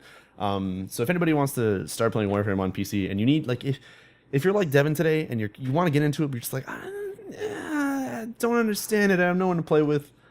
There's a group of us that kind of have been, at least nightly, I kind of hop onto either Raid Call or hop onto Steam, and you see Swag Unity. Those people, yeah. So you can kind of see the E a little bit there. But yeah, there's a group of us that keep playing. And if you guys need help, you guys want to get in, you can join our clan, you can come play with us or whatever. I'm pretty sure we're all going to be pretty welcoming. But yeah, let me know. Add me on Steam. You can probably find me with Riccio. It's a little John dude with a face, beard thing, and... Feel free to add me as well. You can join the Unity or the Game Time with Riccio group, which might be an easy way to find me, or the Unity group, I guess, on Steam. Or the Twitch channel or something. Just message me somehow, and yeah, we'll add you to the clan and get you all added up. Or I think my name is just Riccio in game, so you can just add me as Riccio. That might be an easier way. Do that. I was super disappointed that my username was taken. Somppi? Yeah. Had to go with my gamer tag. But yeah, Kumar has seen the emblem. I'm pretty sure I sent it to our group call thing, our group chat, and Yeah. with the little pimp hat. It's an E it's a green E with the kind of Warframe logo kind of faded in the back. It's got swag written at the bottom. And there's a pimp hat on the E. It's really awesome. It's awesome. I spent like an hour and a half and just like, oh, we gotta make the E golden. No, the gold is the word swag looks stupid. Let's change up that thing. Oh no, it's too big now. Try to curve it. No, why don't we put it cursive? Oh, that looks good. And it was a good time. But yeah, anyways, Warframe's really good. Today, so okay, I didn't even talk about what I did today when I played Warframe. The new patch came out. They added a new character called Hydroid or Hydron. This is a specific enemy, or is it? No, it's a new Warframe that they've added. And we should probably explain that Warframes are like I call them characters. Yeah. They each have their own unique abilities. They have stats. They have different slots for different things, and yeah, so they're characters pretty much. And this one, I can't remember his name. Someone's gonna correct me in the chat. Hydroid, or whatever. He's pretty much, so if you craft him or if you build him without just normal, he's pretty much like an octopus looking face. Like he's got like tentacles kind of like coming off his face, sort of. He's got like poofy legs, and his thing is that he's dude from Pirates of the Caribbean. Yeah, and he's like a water dude, and you're like, this is crazy. What kind of abilities does he have? Well, his first ability, just kind of, he puts his arm out and just water explosions start happening randomly in front of you, and they kind of deal damage to stuff. You're like, okay, that's pretty cool. Your next ability, you kind of, this is me as like I was learning it. I kind of had videos that I've seen before of it. But anyways, you walk up, you hit 2, you're like, what's the second ability? You turn into a fucking like tidal wave, and you turn into water, and like you crash forward and push things out of the way, and then like reassemble as a person on the other side. And you're like, well, that was fucking sweet. Can I do this while jumping through the air and flipping? Of course you can. And then you can go just across levels as a tidal wave, and it looks fucking amazing. The third ability, which is something we've sort of messed around with today, where your dude just disappears and becomes a puddle. And then if there's enemies walking by, they step on the puddle, they literally just get sucked into it and disappear into an abyss. They just fucking stop existing. And then you hear them drowning, and then they die. Like, they just fall out of the level, it looks, and you just, like, they die. Well, it's like a damage over time, but they'll die. And it looks cool. So the color of the puddle, and the way all the abilities work in Warframe is that you can customize colors. Like, I'm a fucking black and purple, awesome looking ninja dude on all my characters, and it's awesome. It's neon ridiculousness. So my puddle was purple for a really long time. Like, whatever, we'll make it purple. It looks really silly. Like, everything else purple on me. We even tried turning it into yellow, so it looked like I was just disintegrating into a puddle of piss, and people would fall in and die, and that looked pretty funny. But anyways, yeah. You would do something like that. Yeah. But anyways, and the fourth move that the Hydron, I don't remember the fuck his name, the new Warframe, what he does is he literally just summons like 20 tentacles that just erupt out of the ground and just start slapping people. It's pretty. It's amazing. It's as amazing as it sounds, Kumar. But it's not even like whip That's snaps. awesome. It's like they just kind of like crush downwards. So it looks like it's a little dirty looking. But the best part is anybody who gets crushed, it doesn't like crush them and then they disappear. It grabs them. Yeah, it crushes them and then they get stuck in it. So of course you're ragdolling something where two things are intersecting. So the ragdoll's flipping out. Sometimes they get caught in shit, and then like the tentacle's still moving, so they're just stretching and going across the screen and like fucking up. Like, it's the funniest looking, awesomest move, and it works really well. It's good for crowd control and all that stuff, and the damage is fantastic. And it's just, Does the game break at all? Like, does it cause stutter and shit? No. Okay. Honestly, the game runs super smooth. So here's the weird thing. Yeah, I was gonna say it runs well on my laptop as well, but Warframe is 4 players, okay? And that's, say I'm playing on that dude, for example, today, and I have tentacle summoning. I'm turning into a tidal wave and flying across the room, and I'm turning into a puddle and shit. This is all happening with just me. You have another person playing Nova, which their powers has one of them where you hit the ground or something, you raise your hand, everybody around you who's an enemy glows whatever the hell your color is. And if you shoot them, they explode, and if the color touches somebody else, they become that color, and if they're still exploding, then it chain reactions, and it just keeps blowing people up and shooting that color, and sprites everywhere. Not sprites, but like the little... Like, I don't know. Sounds intense. It's just shit flying everywhere. And then that's just 2 people. And they have another person, like, summoning fucking tornadoes and shit. It's mind-blowing. And you're just like, hey, this is running at 60 frames. How is this happening? Yeah, as you just saw on screen, like, I've got PhysX on. Yeah. Shit looks great. But, yeah. Anyways, and I had a really good time with that character. I bought a pack today because every time you log in, it either gives you like, hey, here's some free experience, here's some free credits, or here's 50% off buying platinum, or here's 20% off buying platinum, or 75% off. And I got a 50, so I bought a little bit of platinum.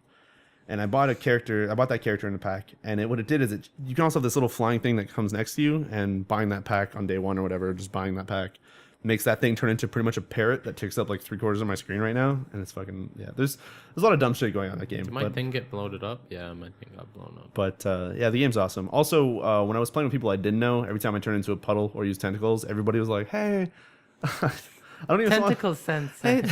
Hey, tentacle senpai." Just what do you want us to do, tentacle senpai? It was just really creepy, and it was multiple games that I joined, and everybody was kind of just using that joke, and it was just really creepy. But Warframe's fantastic. It's free. It's free to play. You might look into the store and be like, wow, everything is retardedly expensive. Well, most of the stuff that's really expensive in there, I was showing it to Devin today, is you can look at a rifle and it's like, oh, it's 275 platinum? How much does that cost? $40. Oh, that's fucking weird. Hey, Devin, why don't you go see how easy it is to get that stuff? You can spend like an hour of gameplay and be able to craft it. Like, it's...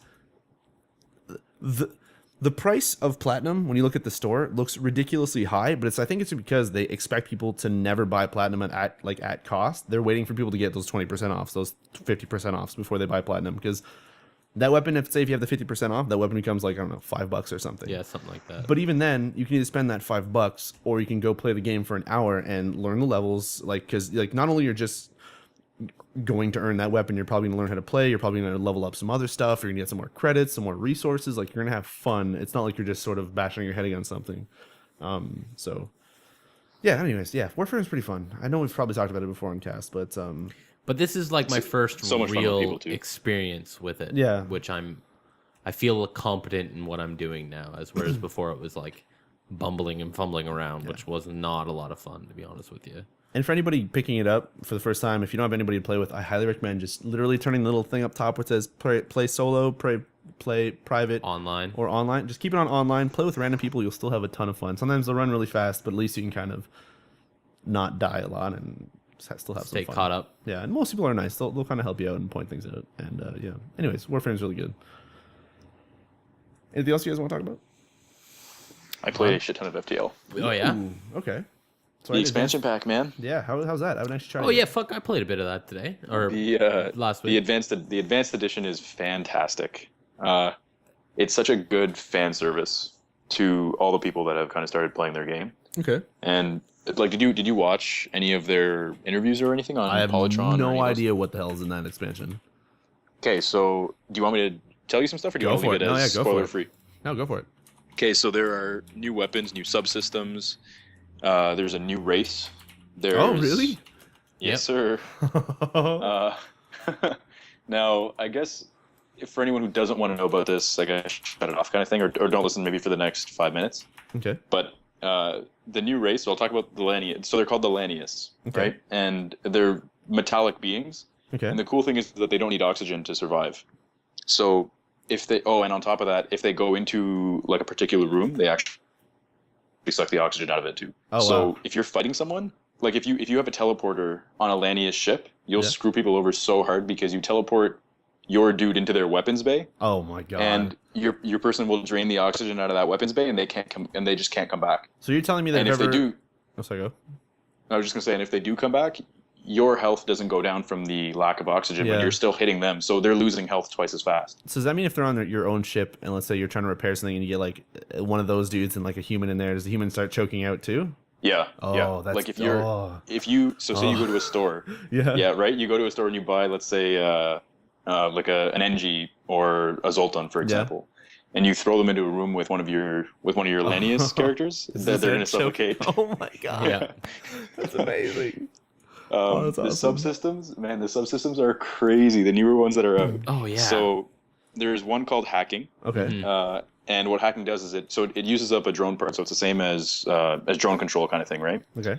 And what your ship does is it fires off this little hack drone you target a particular system on the enemy ship. Okay. So say you target weapons, right? And you fire off a hacking drone to it. Okay. The drone attaches itself to the weapons bay of the enemy ship, and then you just mess with the weapons hard. Like when you activate it, Yeah. you can time when you want to activate it, by the way. And then depending on the actual, like, you know how you can upgrade all the different systems? Depending on the upgrade of your system, you can mess shit up for, I think, 4 seconds, 6 seconds, or 10 seconds or something. And what it does is, for the weapons base specifically, it'll drain the, like, how long it takes for it to activate. So say the enemy ship is about to fire. Okay. And you activate the hacking drone, it'll start reducing the armed readiness of all of the weapons on the ship. So you can mess with people so bad. And this is available also on the like the iPad version is actually. I've only been playing it on the iPad. And that's the like the enhanced division or whatever as well. Mm-hmm. Yeah, it's the exact same. Like it's the exact same port. Wow. Another one of the subsystems is the battery backup, or backup battery, I think is what it's called. And so, you know how sometimes you'll jump into a nebula, yeah, and it'll just mess with your power. Yeah. Yep. The backup battery, when you activate it, it'll give you I think it's 4. No, sorry. So there's 2 upgrades. The first one gives you 2 bonus power, and the next upgrade, the second upgrade, gives you 4 bonus power. So even if you're screwed up by one of those storms or whatever, then that's okay. It doesn't matter, because you can just use the backup. Cool. That's awesome. Yeah, there's this one's really cool. The clone bay is really cool, Riccio. I haven't run into that one. The reason I single you out is because you're always the one who dies on my runs. Every single time, if I try to do something, it's always like you're always the one to die. Oh my god. So the clone bay, so long as you have it powered up, it actually replaces your med bay, by the way. So you can't have a med bay and a clone bay. Oh shit. But here's what happens: your clone bay, you can, like, if you, I think this was how it works, but if you leave it powered, you regenerate health every jump. Like, your crew will regenerate a certain level of health every jump you take. Oh wow. But even if I can't remember if that was one of the augments or if that was part of the actual system. But if you let your person die, so say, the stupid, like, that spider instance. Yeah. Oh fuck. Where, like, you have to go help someone fight off giant spiders. Yeah. I'm never doing that shit again, because people just always die. But in the event that someone dies, so long as your clone bay is active, it'll tell you, oh, so and so died, but their clone is now ready to go. Oh wow. Okay. Oh wow. So Does again, it cost so anything long as to bring it's, him back from a clone? no, not at all, not at all. Wow. And it'll stack. So say, for example, say you have 5 crew members and 4 of them die. Yeah. Actually, even if all 5 of them die, so long as your clone bay, so that's actually happened to me where I got jumped by, I think, like 4 mantis or something. Yeah. And they ended up murdering my entire crew, but I had upgraded doors, right? So they couldn't actually just move freely. Oh man. So while they were attacking other shit, I had all 5 of my crew members come back to life. And then I just went and I stomped them. Oh man, that's actually fucking awesome. Okay, we definitely have to sit down and record some of that sometime. Yeah, it's awesome. It's a really, really well done. Honestly, for anybody asking if we can record some or when we can do it, I think in like 2 weeks, Devin and I will be pretty much done classes. I think we can pick like a weekend and then just like get some recording for you guys. It's been a while, so. And it'll be a really good time for you guys to jump in because you haven't seen it. Exactly. Kind of thing, so. Yeah. I'm so pumped now. At least now I know a little bit going into it. So. Yeah, absolutely. And you're gonna see that, like, when you first see some of the weapons, you're like, "What the hell is that?" Oh, there's new. Oh, okay, yes. Yeah, man. There's new weapons too. I won't spoil any of the weapons for you. I'm not gonna play it till we record then. There's new drones as well. Yeah. There's new augments. Okay. What else? Oh, there's the coolest thing is that there's new events, and there's new new scenarios and stuff that you can jump into. So I kind of don't want to talk. Okay, here, I'll give you like a soft example. You know when you jump into when you're really, really close to a sun? Yeah. And then the solar flares happen every 10 seconds or whatever it is? Yeah. Or the asteroids. There's yeah. Yeah, or exactly the same kind of thing. When you jump into like a dangerous zone, right? Yeah. There's a new one. Okay. I've only come across one, so I don't know if they've actually added more than one, but I can say that there's a new zone like that, and it's awesome. The newer scenarios are it's such a pleasure to play through them. Like it feels like you're playing a completely new game. So I gotta ask you something. If they've added so much stuff, is the end still the end, or is there like? I haven't actually seen the ending yet. Oh. So it's that hard.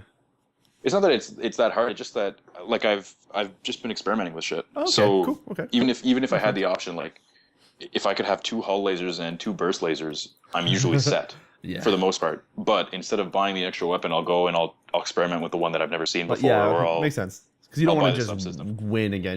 We want to actually see all the new yeah, content. exactly. That's I want to cool. see what they're all Awesome. about.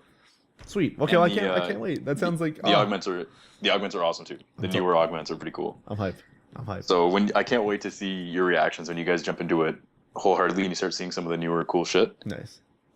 It's gonna be awesome. I'm in. So I realized something, Devin and Kumar and you guys. What? We didn't podcast last week. No, we didn't. No, we didn't. The whole drunk thing that happened would have been talked about last week. So technically, we've all played God. Goat Simulator. We've all played Samurai Gun. Yep. We've all played Speed Racers. Yeah. We've all played Speedrunners. Speedrunners. And we've all played. Oh, what was that thing? Oh, gang Gang something or Beast. another. Gang beast. Gang Gangbangers. Gang Beast. I'm so sad because we're gonna talk just a little bit over it. Not really fast. I'm just gonna go past it because I want to talk about it. But the thing is, that whole fucking cast got deleted. Seriously? So I don't want to talk about it and hype it up too much. Those games are really fun. We're gonna do it again. Oh, for sure. Yeah, Whenever I we move, for sure should. when I move, like in a month or so, We'll do it. we are gonna do it again. We'll do it again. We'll play all those same games or whatever, but we'll have another fucked up night. But just to jump over to just talk about those briefly. Samurai Gun is fucking awesome for a party game. Oh yeah. Yeah, it is. Gang It's only Beast, great. 4-player, right? Like Yeah. you can't add more than that. Okay. No. Gang Beast is super fucking awesome. Speed Races was okay. It felt like it was a little bit slower. Zombie's like war cry was the best thing that happened.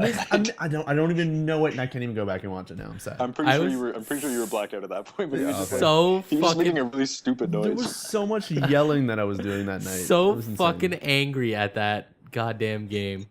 Yeah. Anyways, we're gonna do it again. So if you guys missed any of those games, it's gonna happen again. We're not picking a date yet, but soon in May sometime. That's my guess. Nice. But anyways, Goat Simulator. We've also played it. Awesome. Yeah, Gonna I play more actually of that. played more of that. Yeah. Um, There's a lot of unlockables and a lot of hidden stuff in there. yeah, I played some more just like by myself at home. I actually ended up yet again. I've been on this binge of streaming stuff to my tablet. Yeah. Because I find that my bed is way more comfortable at 2 a.m. to play video games. I would imagine so. So it's been quite enjoyable for me to be able to stream a lot of my stuff directly to my tablet, which is pretty. Honestly, it's pretty awesome. Yeah. It's really lightweight. You don't have to worry about having a big ass like laptop. It doesn't heat up very much. Yeah. I don't know. No disadvantages. Cool. Yeah. Go Simulator, just randomly talk about it. It's also getting a patch that's adding a new map soon for free. Oh, yeah. From, Coffee Stain or whatever their name Yeah, is. it's Coffee Stain. Yeah, just want to point that out. Random stuff I also played last week that I totally forgot to mention. BioShock Infinite's 2 DLCs. I played through them. Don't even want to say anything about it. That game is a fucking masterpiece. When you've played BioShock 1, BioShock 2, you don't really need to, but I still really love BioShock 2. And BioShock Infinite, and you play both those DLCs, amazing. Nice. Absolutely amazing. I was speechless. Lives up to its hype, I guess. Yes. Like, the first DLC, sure, I can understand people were like, oh, the action's not so great, but I still enjoyed it. But that fucking tying up shit in part 2 was mind-blowing. I was, like, almost in tears at the end, and then they made, like, a call it to something, and I almost, like, teared up. I was like, holy shit, this is beautiful. What's happening? I'm a man. And, I'm a man. yeah. You're such an idiot.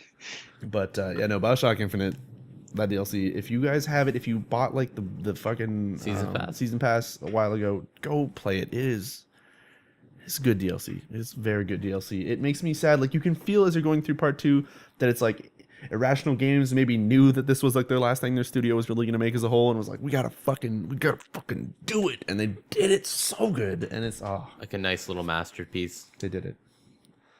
They did it. Homage. It was amazing. Anyways, I played that. Because of that, and I'm sorry, YouTube people. What are you about I to say? started over System Shock 2 on cast, and I completed it in 2 You days. started over? Yeah, in 2 days. Why did you start over? Because I was streaming, and I was like, you guys probably haven't. I don't want you to be like, hey, I'm gonna play this game tomorrow. If you guys want to know what the fuck is going on, go watch these sweet like 12 parts. So I just restarted the whole thing, and it made me two things. So one, System Shock 2 is really good. Even for an old game, you can kind of really see how Irrational really brought some stuff from that into BioShock and how they changed things and made it all streamlined and everything. But no, I don't know if I really want to talk about it, but like it's playing that made me realize that like streaming versus recording stuff is such a different thing. Like streaming, it's fun because I could sit down and then have a great time for like 3 or 4 hours playing that game and then like stop and be okay. But like I feel like when I play something and I record it and it's like 20-minute parts and you're like piecemealing that out, and it's just sort of playing something that somebody can sit down and watch with me in one day and just kind of enjoy it and see it, and we can move on to something else. I don't know. It's cool, but I feel bad when like I try to play like that game. I think took me 8 or 9, no, like maybe 10 hours to go through, and that would have been like 2 months or a month and a half worth of videos. And I don't know. I hate knowing that like the game would have been done and then people wouldn't have known about it. Anyways, I don't know. Plus live interaction stuff. It made me realize like because having recorded so much of it before and then playing it on stream again, it's such a different beast. It's crazy. I don't know. I don't know. I prefer live streaming, but I do miss recording stuff and sitting down with Dan and like doing Valkyria Chronicles and stuff. But, well, you guys are still you're gonna get to do that though. Yeah, we're still gonna do that. Right? That's why I'm so fucking pumped for May, because like I'll literally be able to do live streaming stuff, and then Dan can come over and like Devin come over and you can come over and we just fucking record shit whenever the hell we want to, and it'll be great.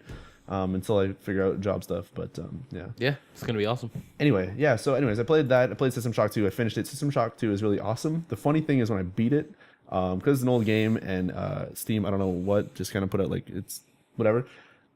I beat the boss, and then instead of like fading out or doing a cutscene or something, it just goes like the boss was like dying, and then it goes main menu, and I'm just like, I'm just sitting there like because the game is about like a rogue AI. Okay, so I'm just like. Was that like the most meta ending ever? Like I kill the boss and like it kills the game. I was like, oh, that was so fucking cool. And then somebody's like, no, the video is just not loading. I don't do it again. So I reloaded, beat the boss, main menu. I'm like, So you just like okay.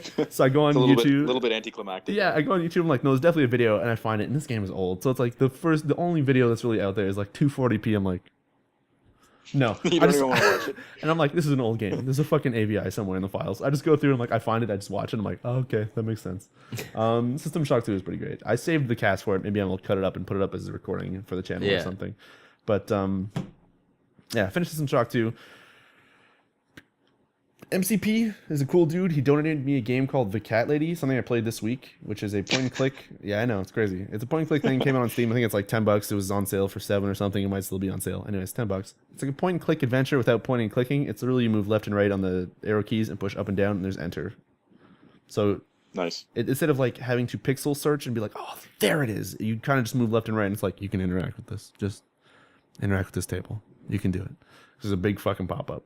But it was a dark, really crazy game that I totally recommend checking out if anybody is looking for some sort of point and click sort of adventure game thing with puzzles and awesomeness and super dark story and stuff. It's this overall thing of the game. You learn it really quick is like a chick suicides or tries to suicide, but then like some lord of the underworld's like, no, you can't fucking do that. Now you're immortal. If the deal with you not being dead, go kill 5 people or sort of like bring their souls or something. And that's like the first 5 minutes of the game. You're just like, oh, what the fuck is this game getting into? And it's really dark. It's really kind of gruesome sometimes. And like, it's cool. It's really good. MCP has given me a lot of indie games in the past that I've kind of just like tried it. And I'm like, oh, it's really awesome. But like, it's not grabbing me, but it's really cool. But this was like me putting it in, expecting it to be like some weird point and click thing and just getting fucking pulled in. And then the next few casts just playing hours of it till it was done. And holy shit, that game was awesome. So if you guys are looking for some point and click adventure stuff, Cat Lady's pretty good.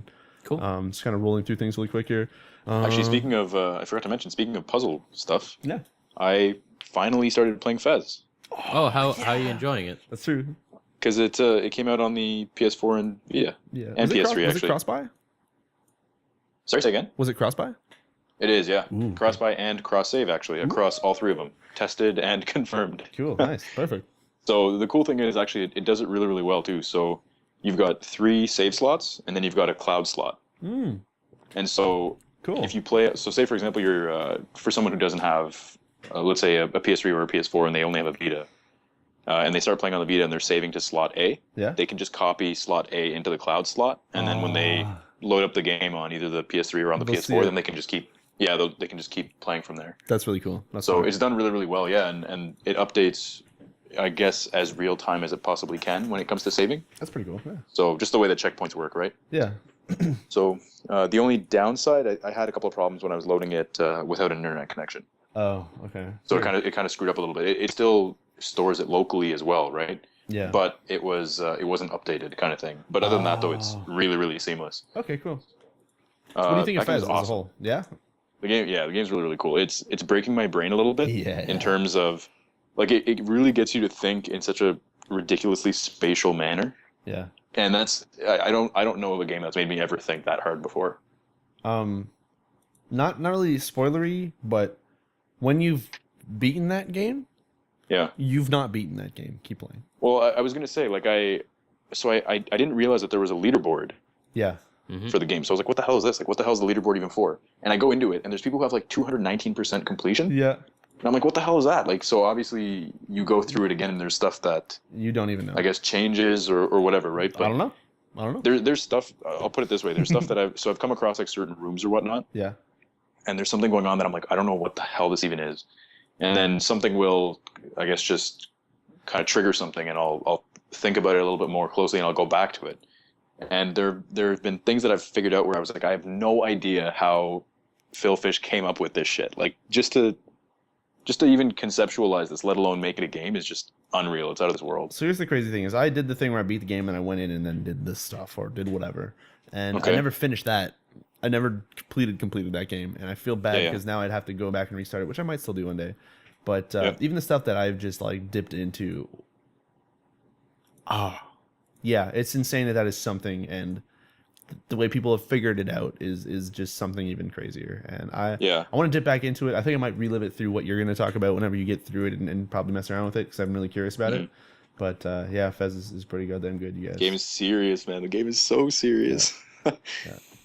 But it actually does look. I didn't think it was going to be significantly better looking on the PS4, but the up to resolution actually does make it look really nice. It's a I mean, colorful game with some like pretty edges and stuff. It's like, yeah, exactly. Like it's a really, really well pixelated game. Yeah. I mean, the intent of what he was going for was just executed in a really, really good way.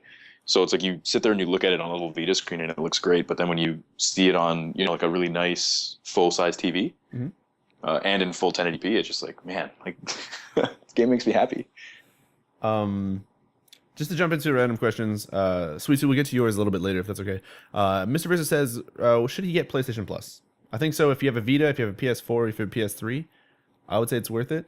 The amount of like, if you're gonna I'd do say it, even if you just have a PS3. yeah. But even if you're gonna get it, I highly recommend going for like a year of it because you'll save money in the long run. And plus, if you get the like quote unquote free games, you'll have them for a year until.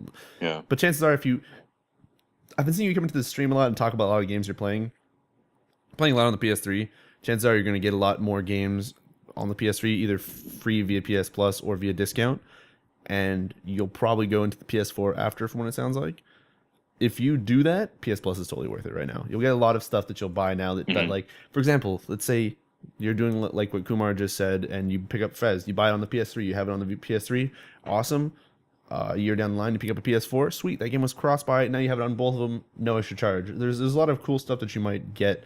Not to say that you can't get cross-buy without having PlayStation Plus, but maybe you got it at a discount, or maybe there's some other stuff where you got it for free and it's cross-play and all that stuff. So that's maybe something to consider. But PlayStation Plus, even then though, I'd say I've seen the year, like the only times that I've ever actually bought Plus. Yeah. And this might kind of ruin his plan or whatnot, but I've only ever bought Plus when it's been $30, and then and I'm talking like this isn't something that I planned. It was just I think one year there was some random sale going on, and it was not $30. It was $34.99 the first time I bought it. Okay. And then it was, as you guys know, it was $29.99 Boxing Day this year. Yep. So I have 3 years stacked, and I've paid $90. Yeah. And I mean, the games that I've gotten out of it are worth a hell of a lot more than $90. Oh, for sure. So even if you don't get it on sale, I think it's like $50 a year, $40. Yeah, I want to say it's $49.99. $49.99 for a year.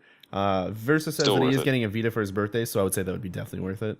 But yeah, if you can get it for cheap, or if you can notice that PSN is doing their maybe like annual or semi-annual, like, hey, you spend $60, you get $10 back or something. Maybe consider dropping it and then getting like PlayStation Plus, then like buying something on sale or something.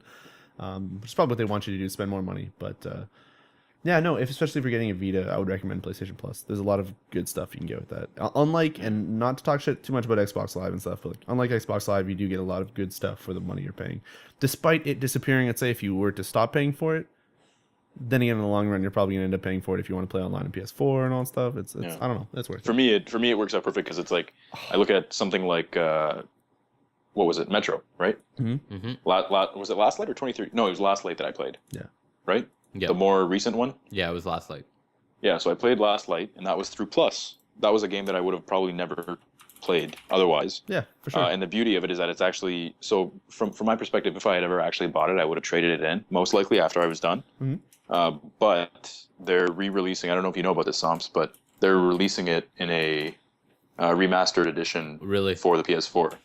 Oh, no way. Shit. Yes, sir. I don't know and it's about actually that. the entire thing. So it's Metro 2033 and it's Metro Last Light and all of the DLC for both of them. That's fucking all fantastic. in one package kind of thing. That's fucking fantastic. Awesome. So, can I mention Kumar, Kumar? and 1080p 60 FPS. Oh, done. Kumar, can I mention to you what 2 games Mr. Versa is getting? For his What's Vita? that? For his Vita? What 2 games? Which ones? Persona 4 Golden and Soul Sacrifice. Fantastic. Tell him I will. Actually, I wouldn't tell him. I mean, he's probably listening. I'll play Soul Sacrifice with him. Okay. And actually, is it still on Plus? It might not be free anymore, but it was. Oh, okay. That's another example. That was on the. Yeah, Soul Sacrifice would have part been was a free digital download. Yeah, for, exactly. for, but anyways, I will play that with you for sure. Yeah. Persona 4, you're probably going to love. If JRPGs are your thing, then you're going to enjoy them. Even if they're not, I still feel like you'd find a lot in it. Yeah. So, I mean, and Dan will tell you the same kind of thing. Like Dan, I'm pretty sure he played it quite a bit all the way through to completion, and then I think he even started New Game Plus, or was about to or something. For Soul Sacrifice or Persona? No, for Persona 4. Yeah, yes. I went through two full playthroughs, and it was pretty awesome both ways. It's just it almost actually part of it almost makes you lonely because you love seeing how these characters interact and whatnot. So it's a lot of fun. Persona 4 is apparently also coming to the PS3 for $9 at some point, so I might buy that to cast it real good and have it be patched up. You should, Golden, man. So. Did you ever actually play it or no? No, I've still to finish 3 and stuff, so I'll do that at some point. Mr. Versa says he's played Persona 2 and 3. You're gonna fucking love Golden. Oh man, yeah. So if he's gonna have more enjoyment out of this than even I did. So, yeah. Anyway, moving on to one last thing I think I want to mention for what I've played this week. F and Karma donated me $15 to go ahead and buy a certain game on the Xbox Live Marketplace that I've never played before. Or sorry, Xbox Live Game Store or Games Marketplace or whatever. Games for Market. Games for Marketing, the game place. Games for Market. Microsoft Steam Market, we buy now. Awesome. And I the game that I was supposed to play that I totally missed in my childhood was Banjo-Kazooie. I had never played Banjo-Kazooie ever before. Jeez. Really? Yeah, right. And I picked it up, and I've been playing it. I'm going to finish it tomorrow, probably. I've done like 7 of the 9 levels, and pretty much collecting every fucking thing in every level because it's awesome. Yeah. Are you enjoying it? Yes, but it's so weird. Okay. Yes, I really like it. I can't believe that I've never played that when I was younger. Like, holy fuck, that must have been an amazing game to play on the N64 back in the day. I've never played Donkey Kong either, and Donkey Kong 64, and I can't believe that.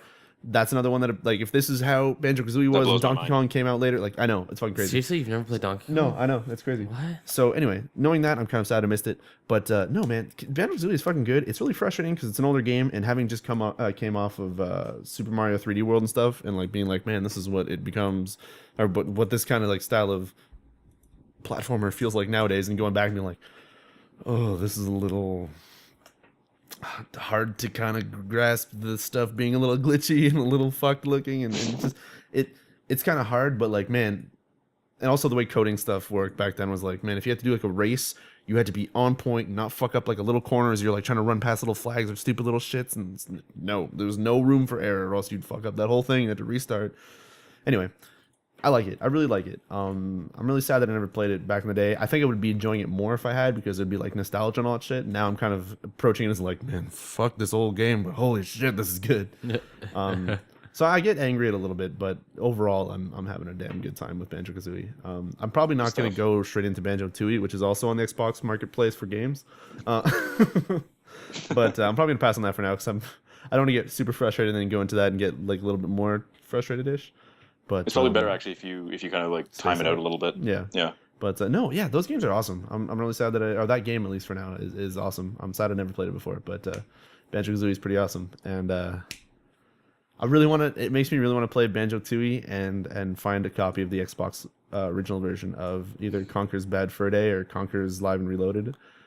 Dude, Conker's Bad Fur Day is apparently one of the most rare cartridges you can find. That's why I figured I'd get the Xbox version or just see if it's on the Marketplace or something. Xbox games for Marketplace on gaming. Yeah.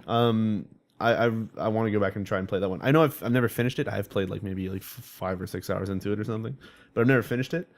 After playing Banjo-Kazooie and having that like rare thing happen, I'm like, oh, I want this, and I want Rare to make more games like this, not fucking Kinect games. But I'm pretty sure that people who worked at that Rare are probably not working at Rare anymore anyway. So it's been not since Viva Pinata 2. Pretty sure Rare's dead. Viva Pinata, it's good. If Rare were to release a Viva Pinata on the Xbox One, I would be the dude who would stand out at midnight to fucking pick that up. I would love to play another Viva Pinata game.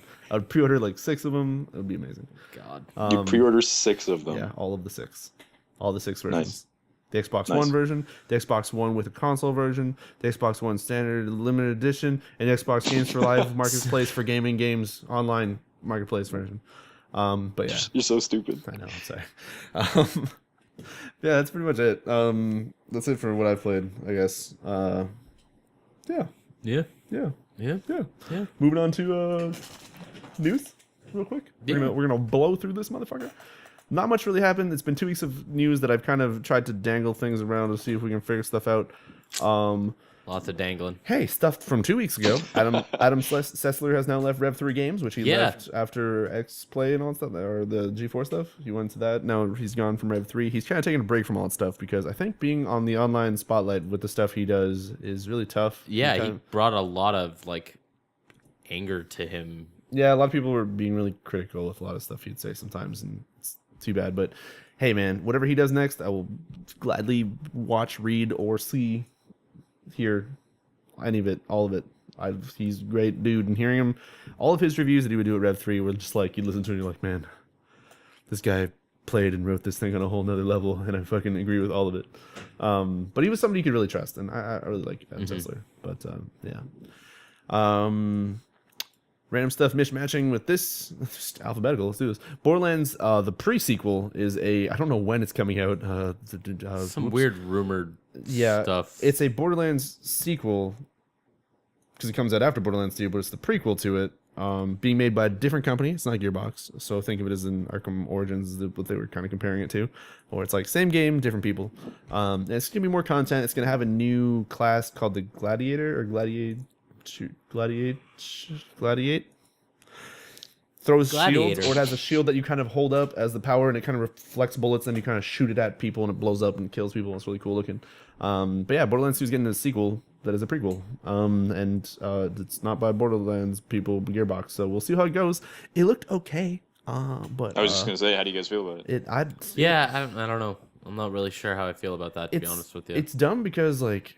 I felt like in the gameplay that they showed, and it sounds really fucking dumb to say this out loud, but like the gameplay they showed, I felt like it looked like Borderlands was in front of my eyes, but I felt like I couldn't feel the Borderlands. It didn't have like the people, atmosphere. Like it didn't have maybe not the atmosphere, but just like there was something. Like it was like, man, this is Borderlands, but it doesn't. Something just feels off. I don't know. It was weird, and I just got that from gameplay, so I don't know. Maybe I'm just being stupid. But yeah, anyways, that's happening. Dark Souls 2, Giant Bomb, and a few other sources, I think IGN and GameSpot, recorded some sweet-ass footage of Dark Souls 2 on PC. Yep. Runs at fucking amazing 60 FPS. It looks awesome, has cool-ass stuff right out of the box. Don't need some DS fix and all that shit. I pre-ordered it on PC. Fuck me. We'll be seeing some more Dark Souls 2 and hearing more Dark Souls 2 talk from Riccio in the coming month. Dark Souls, sorry. Don't Starve Reign of Giants DLC is now out on Steam. I was trying to get that out last week because it was still on sale. No longer on sale, I'm pretty sure. Is $5 or $4, I think, for the DLC. It adds in a whole bunch of new stuff. 2 new seasons. You have summer and spring or rain time. Stuff can get wet and just ruin itself inside your pockets. There's new enemies, which are giants, which apparently I don't know what the fuck they are, but they're giants. There's new enemies. There's new biomes. There's new items. There's new stuff. There's 2 new characters. It's cool. $4 or $5. Awesome. Looks fantastic. Pick it up if you guys like Don't Starve. Apparently, people who are done with Don't Starve have picked that up and have just gotten like re-addicted to it and just can't stop. So it's probably good. Check that out. I feel like that's the kind of game it is. It's kind of like what Somppi was saying earlier, how he just got back into Binding of Isaac. Get back in your groove. I feel like people probably do the exact same with Don't Starve, but maybe even to a bigger degree. I could see that. Watch Dogs got some more PC footage that came out. The game looks better than that one trailer they showed maybe 2 weeks ago. But I don't know. I'm still excited for Watch Dogs. People can tell me, hey, it looks like shit. I want to play it, and it looks real rad. Yeah, Watch Dogs 2, maybe don't care so much about graphics, you guys. It's going to be pretty fantastic. It's a new IP, so... Yeah. I like how they said, hey man, Watch Dogs wouldn't have been possible without the magic of Far Cry 2. Yeah, it was a pretty neat little call-out. Yeah, it was a nice call-out. Yeah. Oh, okay. Hey, FTL Advanced Edition is now available. That was 2 weeks ago. That's, okay. Hey, FTL's now on an iPad. That was also 2 weeks ago. H1Z1, or Z1 if you are not Canadian, is a new game that's coming out from SOE, Sony Online Entertainment, people who brought you EverQuest, people who brought you PlanetSide 2, people who brought you DCUO, DC Universe Online. Yeah, they're bringing out this game called H1Z1, which pretty much looks like Rust. Really? If it was running on PlanetSide servers. Whoa. So, Rust. All right. In a big fucking map. You have me intrigued. With zombies. Yeah, no, it looks pretty great. They showed like very little stuff. Also, I feel like SOE decides to record videos back in like the 90s or something fucking weird, because like you know like when you'd watch those old gameplay videos, like look at this fucking new game, and like the video's like tilted and zooming in and out on the screen and shit. It's like zombies, and it was like what the like it wasn't saying any of that shit, but it was like action camera. It's essentially the like rally car announcer. Action. So imagine no announcer, but it was like it's like John Smelly, what do you think was the game? Oh, this is gonna be a new zombie game. It's like tilted to the side and like kind of weird. It was fucking super edgy. It was like edgy. It was really cool. It's all in Serpa. The game looks fucking like super laggy and weird, crazy. But that game, what he explained, it's pretty much Rust in a big fucking map with a lot of goddamn people, and it's by SOE, so maybe it's like bigger studio. Things might get done a little bit crazier, and it could be fucking rad. I'm excited for H1Z1. They said it's actually gonna be playable soon. I believe they said like 6 weeks. Somehow you'll be able to get your hands on that game somehow. Soon. But yeah, it looks pretty awesome. They just kind of fucking came out of nowhere with that. And if that is actually true, awesome. Go SOE. Hearthstone's now available for iPad. That is 2 weeks old. Hotline Miami 2 got a new gameplay trailer called Dial Tone. And in this trailer, they show multiple things. Akimbo SMGs, which he points up and then splits out one to each side and then fires down 2 separate hallways and murders people. Looks fucking sweet.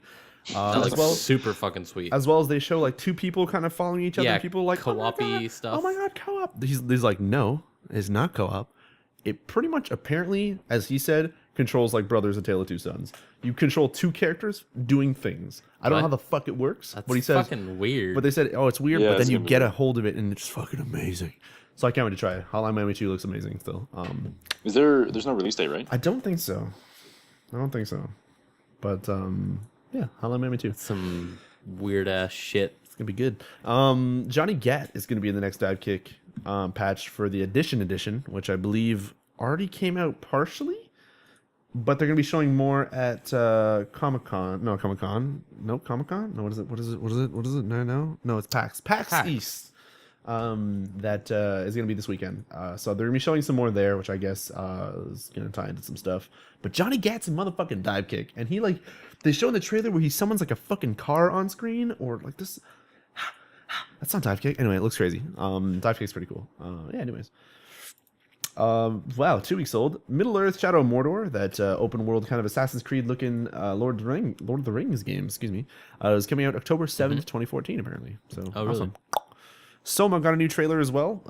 It shows that Soma takes place underwater, apparently. Which is pretty friggin' sweet. I thought it was space. Yeah, I thought it was space too, but that underwater totally makes more sense now from... Sorry if I spoiled that. The Octopussy stuff. That we saw in the other trailer. No, there's a crab. Oh, okay, yeah, right, yeah. Not the crab. Not the crab. I thought you just wanted to say octopussy. Anyway, I have a little more tact than that. new trailer for Mario Kart 8 came out, also available in 60 FPS.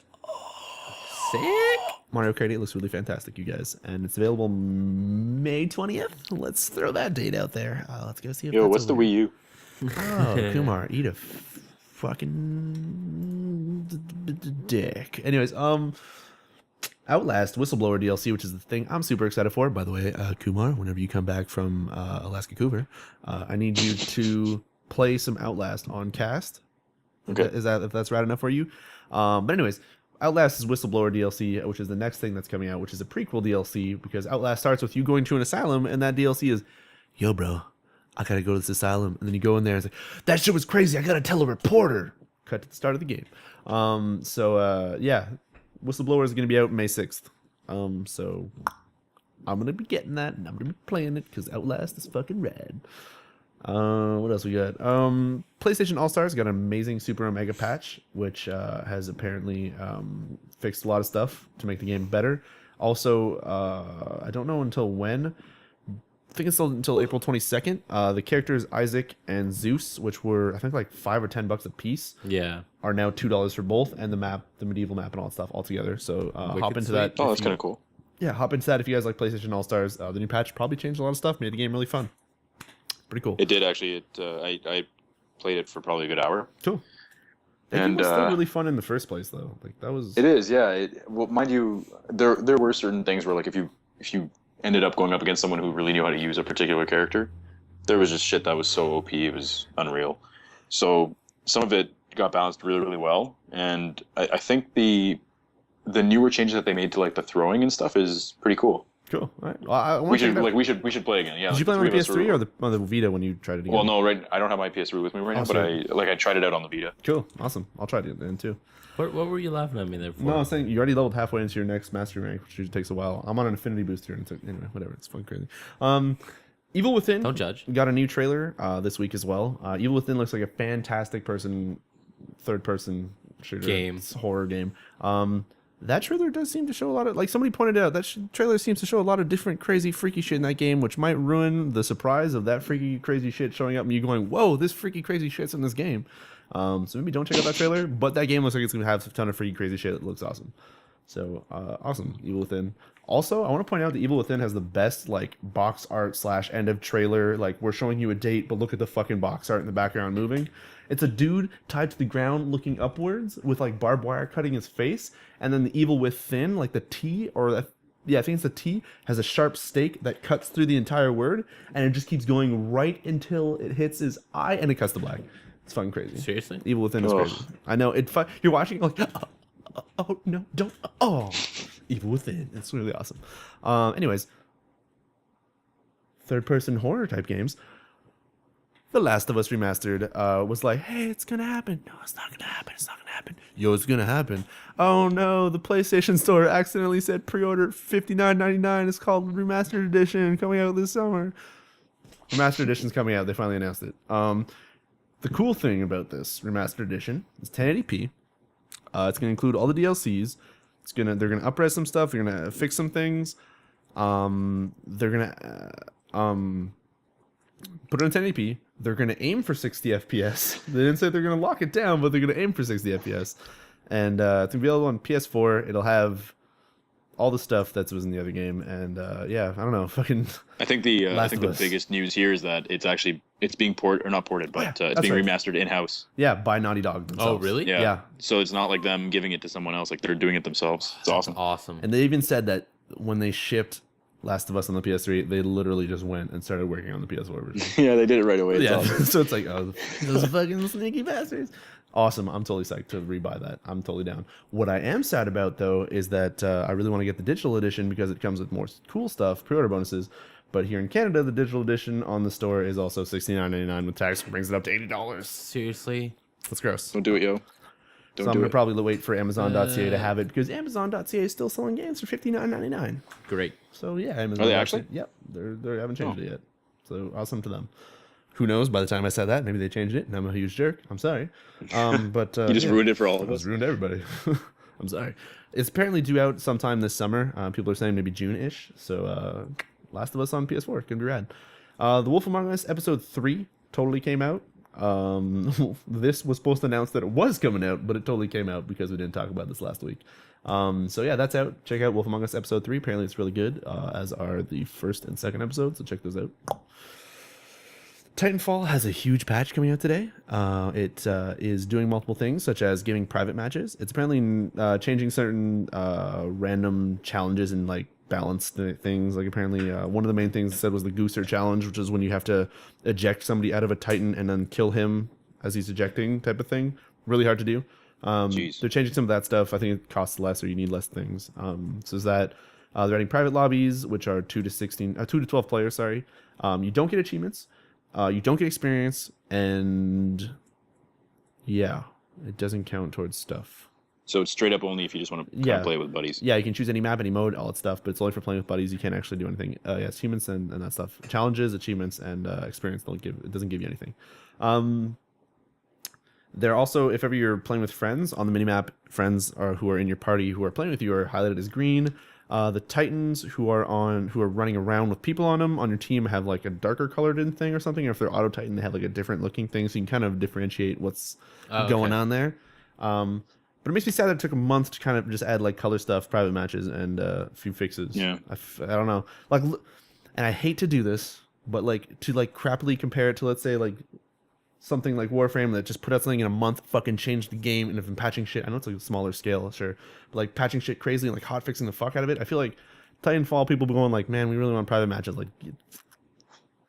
Like get it in there, do it, you know. Yeah, it doesn't seem like it's something that's complicated to do. Especially because like I feel like Devin played it for like a week. We kind of not gave up on it, but just kind of forgot about it. I played it for like a week hard and then just like gave up on it. I think if like a patch would have came out after the first week, be like, yo, we just fixed this shit. I was like, okay, cool, sweet, I gotta go try this. Like next week comes out, like, okay, now we have private matches in. Like yeah, if they like would have a month, I kind of feel like I've forgotten it a bit. Yeah, like now it's like, oh, now there's private matches. Okay, that's fine. Oh, there's that party thing. Okay, well, one day when I go back to it, it'll be fun to try again. But I don't know. I feel like if they would have like piecemealed it, I know they would have been more expensive for like Xbox patches at least, but I don't know. Maybe there's no perfect way to do it. Maybe there's no perfect way to do it. But I already feel like Titanfall's done for me, I guess. Anyways, happier note, Transistor, people who from the company that made you Bastion, Transistor, excuse me, is coming out on the PS4 and the PC on May 20th. Tell me you guys are stoked for that. I'm totally fucking pumped. I love that studio. Yeah. I love what they do. Kumar? Yep. Can I tell you something? Yep.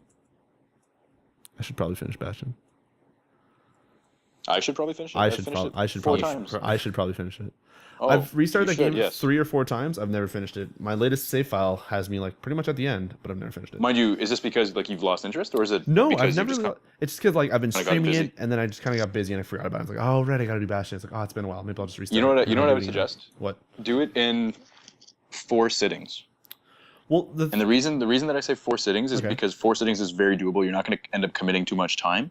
Yeah. You can stick to it and actually get through it. It's worthwhile, and you may actually end up wanting to play it a second time, or not. I wouldn't say a second time, but if New Game Plus is your thing, then you'll do it. Otherwise, if you want to change around the decision, then you can just kind of reload. The thing is, New Game Plus, I hear they also changed like some of the text that said the dialogue and all the weird stuff, just because they. Yeah. But anyways, they wanted people to come back for more than just having all the. Yeah. Like more reasons than just having all the gear, right? Yeah. Mm-hmm. The thing but is, you would I feel like you would legitimately really enjoy that game. Yeah. So the thing is, like, recently when I've been casting games, like I pick like I'll be like, okay, guys, what are we playing this week? So I'll pick something Monday, and like Monday morning I'll play it. Tuesday morning I'll play it. Wednesday morning it's usually done, and then pick something else. Then we keep going. I'm finishing games. When I was playing like stuff like Bastion, I kind of like play something. Oh, cool! This game is fun. Let's play like an hour of it. Oh, this game's done. All right, next cast. Let's play something else. I'm actually trying to finish stuff now, so I feel like if I were to like pick Bastion one day and just start it and go boom, it'd be done in like 2 days. Oh, you would just like power through it kind of thing? Not power through it and like just get through it, but like power through it as in I have 4 hours today. Let's play 4 hours today. Let's play 4 hours tomorrow. It's probably done by now. Mm-hmm. You know what I mean? So yeah. I think if I give it another go, especially before Transistor, I think I'll really enjoy it. But Transistor's not related though, is it? No. It's just super giant. Just same company. Just to feel like super giant. I don't know. I just want to say that. Hey, have you guys heard of Fortnite? That game that Fortnite? Yeah, wasn't that the Unreal 4 game? I haven't actually. Perfect. Yeah. So Unreal 4 engine, when it got first shown off, was like, hey, Fortnite's going to be the first debut game to use it. It's going to be crazy. Look at this Fortnite game. It's awesome. Disappeared for 3 years or 2-3 years or something, just for a really fucking long time. And everybody's like, yo, Fortnite's dead. Fortnite's dead. Yo, Fortnite is dead. They put out a video, and they're like, here's Fortnite. And Fortnite is not dead. No, yeah, bros, Fortnite is not dead. It seems like from the video they showed, I didn't catch all of it. I probably should have done a little bit more research on it, but it seems like, and I hate to say this again, imagine like a game where you go around a map or a large world, let's say map, and then you kind of, oh, here's a city thing, I'll break this down, I'll get this stuff, and then I'm going to build walls, similar to Rust, let's say, but it kind of has a cool crafting thing where you build a wall, and then it has like, say you build a wall and it's a 3x3 kind of box. And then it's if you punch out the middle bottom box and then the middle box. So you have like the opening in the middle. Yeah. That becomes a wall with like a little walkway. If you punch out like the middle block, then it becomes like a wall with like a window. But it's like where you punch it, it becomes something. It's not like Minecraft where you kind of build it and you kind of just be like, oh, this is how you build a window. It's kind of like you put some things up, you cut off like the first 6, boom, now it's like a little fence. Like you can just kind of craft things and make things that look really cool. And it seems like during the day you kind of go out and go grab things. And similar to Minecraft, when it's nighttime, things come and try and like rush your base and try and kill it. So you kind of build up like a castle, and you just defend it from waves and waves of shit. Wasn't it look kind of cartoony? Yeah. Yeah. All right. I'm thinking of the same. So graphically, it doesn't look that crazy for an Unreal 4 game. Then again, it's probably still early. That stuff doesn't really matter. The gameplay still look really neat. But the cool bomb that they dropped is that the game's gonna be free to play. Oh, really? So that's gonna be awesome. Get me into something that I've been kind of curious about for years that you kind of haven't talked about, and then tell me it's free. With some microtransactions, sure, but tell me it's free so I can literally just go and try it. Yeah, exactly. I'm totally in. I'm excited for Fortnite whenever that comes out. But it's cool that they finally like, you know what, guys, it's not dead. Look at some stuff. Look how cool this is. We're working on it. Don't worry. Free. Boom. I'm in. But yeah. Anyways, and on another last news thing, Microsoft is apparently thinking of putting backwards compatibility into the Xbox One. Personally, I think I feel like they were always considering that, though, weren't they? No, there was a blatant thing saying that they would not put backwards compatibility. Oh, okay. There was a statement from Microsoft specifying that this was its own individual platform, and it would not be containing backwards compatibility. And it was this, there was a big, huge spiel that was given by the Microsoft press. Yeah. Core. We hate our fans. No. Just. If you live on a submarine without internet, well, the 360's for you. No, that was such a ridiculous statement that they made. Yeah. It'd be nice. I think it'd be pretty cool. I think a lot of people would upgrade to the Xbox One if that were the case. But I get an Xbox One if I could play all the Xbox 360 games I had on my Xbox One. I get one. I was just gonna say people have really expansive libraries, right? So yeah, for sure. Like they're massive libraries. Yeah. So. I would say it'd be worth it. Anyways, that's it for news that we had for this week. Oh, sorry. Continue. I just wanted to bust out of it. I just realized the time. I feel bad for Devin. I don't really care. Okay, cool. So go on. Yeah. So, anyways, yeah. I'm able to continue doing what I need to do. I guess you are playing Warframe.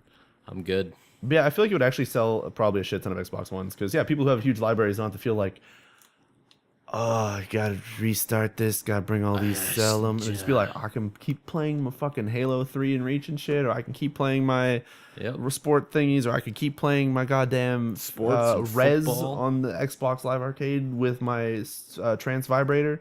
Shit's crazy. That'd be really cool to be able to, if the arcade games and stuff can all transfer over as well, then that'd be really fucking cool. That'd be amazing. Yeah. I feel like that would be foolish if they didn't do that. Yeah. But then again, I mean, I'm sure the technology and the complication of everything is probably far greater than we even think. Most likely. Yeah, but probably. Even still, like, the thing is, the reason emulators haven't come out yet is because people don't understand the inner workings of that stuff. Because sure, you can look at the stuff, but like figuring out how stuff is being coded and properly done and everything is probably really tough. Yeah. But when it's coming from the people who've made the fucking thing, I'm pretty sure making like an emulator, I don't know how easy it is to make it work properly, but at least knowing how stuff works, probably it's a little bit easier to get it up and running and maybe a little bit optimized and stuff more than somebody who doesn't know it as much or has access to all the information or whatever is my guess. I don't know. Depending on what's available. Yeah. But that'd be really cool. Random question from the channel. Riccio, would you ever cast Bayonetta? I've already casted it before a really long time ago. I probably won't cast Bayonetta 1 again, but Bayonetta 2 is due out at some point, and I will be playing that on the Wii U. So for sure, Bayonetta 2. Forgot that was coming out on the Wii U. Yeah. So Totally forgot about that. that's it for news, bros. If anybody has some questions in the channel, let them be heard now, because we're going to go to releases of next week, and then we're going to check out some comments. So do that. And we will be moving on from new games in a second, because all we have next week is Final Fantasy XIV: A Realm Reborn, now available for PS4. Sorry, will be available on PS4. Right now, you can kind of download the client. For anybody on a PS4, if you're going on, you're like, Final Fantasy Realm Reborn is free. All the shit, download the client. It's just the client. Don't panic. When you load it up, it'll ask you to pay. The client is free. The client is free. The reason the client is free is because if you have the PS3 version, you have to download the client. And then it'll be like, oh, you have a PS3 version? Cool. You can just transfer your stuff. The client is free. The game is not. It's unreal. You still have to buy it. Yes. I keep pointing at the camera. But yeah, anyways, that's coming out next week, as well as a lot of Wii U games, which are Game Boy Advance games such as F-Zero, apparently. The Game Boy Advance one. Golden Sun. And some other stuff. Some apparently there's a PS3 Ninja Turtles, Teenage Mutant Ninja Turtles Out of the Shadows coming off the PSN, and yeah, that's 2014 FIFA World Cup Brazil for the PS3 and 360. So I guess get ready to have people's 360. Is this the second FIFA game that's come out this year? I think so. I think that might be another time. Oh, sorry. Well, I guess FIFA 14 was last year technically. Oh yeah, right? I guess so. But I guess get ready for people to be like, hey, why is my 360 account not working? Oh, people bought FIFA cards. Yeah, really. But anyways, that's coming out next week, so enjoy that, y'all. For comments on the podcast, on the YouTube stuff, we've got Ransom Purvis saying, you guys should have guests on the podcast like MCP and Drackle. It's a brilliant idea. I think that'd be really cool. Yeah. We could get that set up. I'd be totally down for that. That'd be awesome. I was Really thinking about down this. for I would think that if we're gonna do it, we shouldn't have it on have them on for the whole 2.5 hours. I think that's a lot to ask for someone. But to have just bring in like a segment or something. Yeah, like maybe and then when talk to them we're about their doing games. when we're doing the comments or the questions right now, or like when we're doing the news or something, or I don't know, just to kind of to get some of you guys coming in and talk, or figure out a segment or something to bring Just people call it the community corner and just have someone show up Community corner. for Get in the 20 minutes corner. at a time or something. Yeah, there you go. Mm-hmm. I would love to do that. That'd be pretty sweet. Ransom, that'd be a pretty rad idea. We thought about it. We just gotta take that idea. We gotta put it in action. We gotta get it greased up and go. So that'd be pretty cool.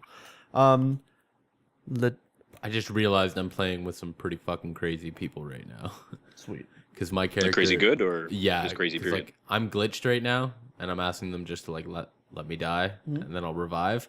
But I looked at all their shields, and they're all like 900 Yeah. shields, where I'm like 330. Oh God. Anyway, Latasian 0182 says, love the episodes, but I recommend rearranging the screen. Gameplay on the bottom and your faces on the top right. Once again, this was 2 weeks ago, and gameplay on the bottom, sort of. Faces on the top and bottom. Thanks for the idea. We totally did it. Hopefully you're happy, because this is actually pretty cool. Does it look better than it did before? Yeah, the game screen Yeah. is pretty massive, so you kind of get to see more of what's going on, which is much more interesting. Totally agree. There you go, Latasian. Zach Tape says, just subscribe. Actually watch your Twitch PS4 launch stream, Riccio. Ooh, I love that as well. Found my new gaming podcast to look forward to. I would love to be on your show sometime. I think I would have a lot of interesting gaming related things to say, which would make your viewers happy. Anyways, keep up the good work, guys. Yeah, sweet. If we get like a viewer segment thing, I would totally be down for that. I don't know how we would set it up, but we can figure something out. Maybe talk to people like before the cast, or like somehow get a hold of you like a week in advance or something and figure it out. But yeah. It's probably the best way to do it is just give someone like a heads up notice or whatever. Maybe like, you available for like 20 minutes on Thursday at some point random because we never start on time?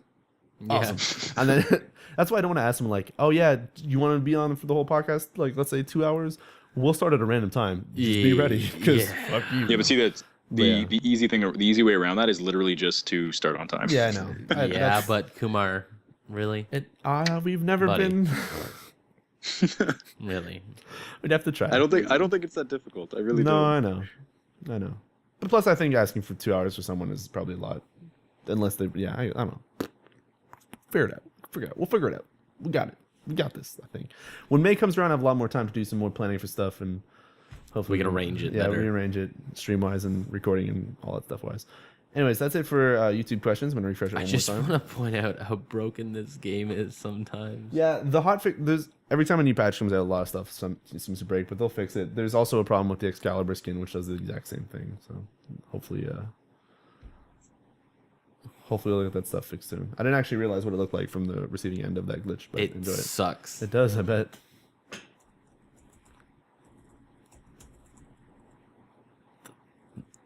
Yeah. Yo, why did everybody go so quiet? I'm sorry, I was trying to mash Devin's stuff. That sounds bad. Yeah. Anyways, moving on to comments that we got in the chat. If you guys have any questions in the chat, let it be known. I'm going to read some stuff that Sweet2 said earlier. For Kumar, it's from Sweet2. He says, "Made my brokerage account and everything is doing well. Working on low value stocks and waiting to see how the market flows. Was wondering what you think of the market currently. It seems to be at a low point for me." I'd say it's a misconception for someone to look at the market as a whole. And part of why is because you're going to get involved in whatever interests you, right? So, for example, with myself, I got really, really heavily involved in pharmaceuticals, biotech, actually, believe it or not, space engineering. And biotech sounds fucking badass. Yeah. biotech was cool, actually. It's a lot of really, it was primarily healthcare related. So people looking at how to transplant a heart without having to grow it first or whatever, like things like that. Like it was really, it was shit that is far beyond any of us. They do that stuff all the time. You'd be surprised. Yeah. But stuff like that, like those, you can't. I think one of the big mistakes that people often make is that they'll look at the market as a whole, and it's important to do it. But you also have to keep in mind that look more closely and spend more time looking specifically in what industries you want to get involved in. Okay. And then accordingly, I'd say put the thought into what companies you like. That's how you end up narrowing everything down, because there's a million companies you can end up investing in or whatnot, right? So you have to be careful with, first and foremost, the industry you want to get involved in, and then secondly, that you're doing the right research for the company before getting involved. Market as a whole, though, realistically, it's been steadily improving since 2008. 2008 was our biggest hit, at least specifically in the US. Since then, it's been steadily, slowly but surely and relatively steadily, it's been improving in certain ways. Right. Cool. I that stuff blows way over my head, but I would love to one day understand more of it. That's for sure. Because it seems like a whole crazy shit of craziness that I don't even understand. Yeah, I don't even know exists. Well, I know it exists, but I definitely don't know. Seems cool. Seems crazy. Kumar, you're in a different world, and I love it. You're Alaskcouver. It's unique, man. It's a unique place. I'll tell you that much. Yeah. For Riccio, he says, "What is your opinion on games such as The Cat Lady being such an intricate idea, and how can it build crazy stories from that idea?" That game goes in some really weird places. But I don't know how to really. I feel like my brain doesn't fully get the question. I might be a little bit tired, but I'm gonna try to answer this in a decent way. I feel like The Cat Lady. I appreciate that it tries to do things super. It doesn't just take a story that you've heard all the time and then sort of be like, "Oh, you're somebody who's in trouble. Be the good person going through this type of thing." I'm trying to be really vague because I really want people to play Cat Lady. It's fucking awesome, but how long is the game, by the way? I think like 5 or 6 hours, maybe 7, maybe a little bit more. It depends on how good you do with the puzzles, I guess. But even then, they're pretty straightforward. As a game, I appreciate that game is also very straightforward. It's super cool to just go through it and get to really enjoy the story and kind of feel like you're doing the puzzles and you kind of feel like that little smart, like, oh, sweet, I figured it out. Even though they're not that hard, you kind of, I don't know. Anyways, from a story way, though, I like how that game is sort of different. The main character that you kind of play as, like I said, from the start of the game, that she's like trying to suicide, and you learn that dark thing. And then learning... The game does a good job at kind of putting you into the mind of somebody who is like have like dark thoughts and like stuff's not going good, and then meeting other people who are like really messed up, and like just the weird stuff that happens with that, and then like the weird kind of like paranormally weird stuff. It manages to mash that stuff together in a really interesting way that's just not the same run of the mill kind of thing. I think that's why it kind of grabbed me and I was super interested in it.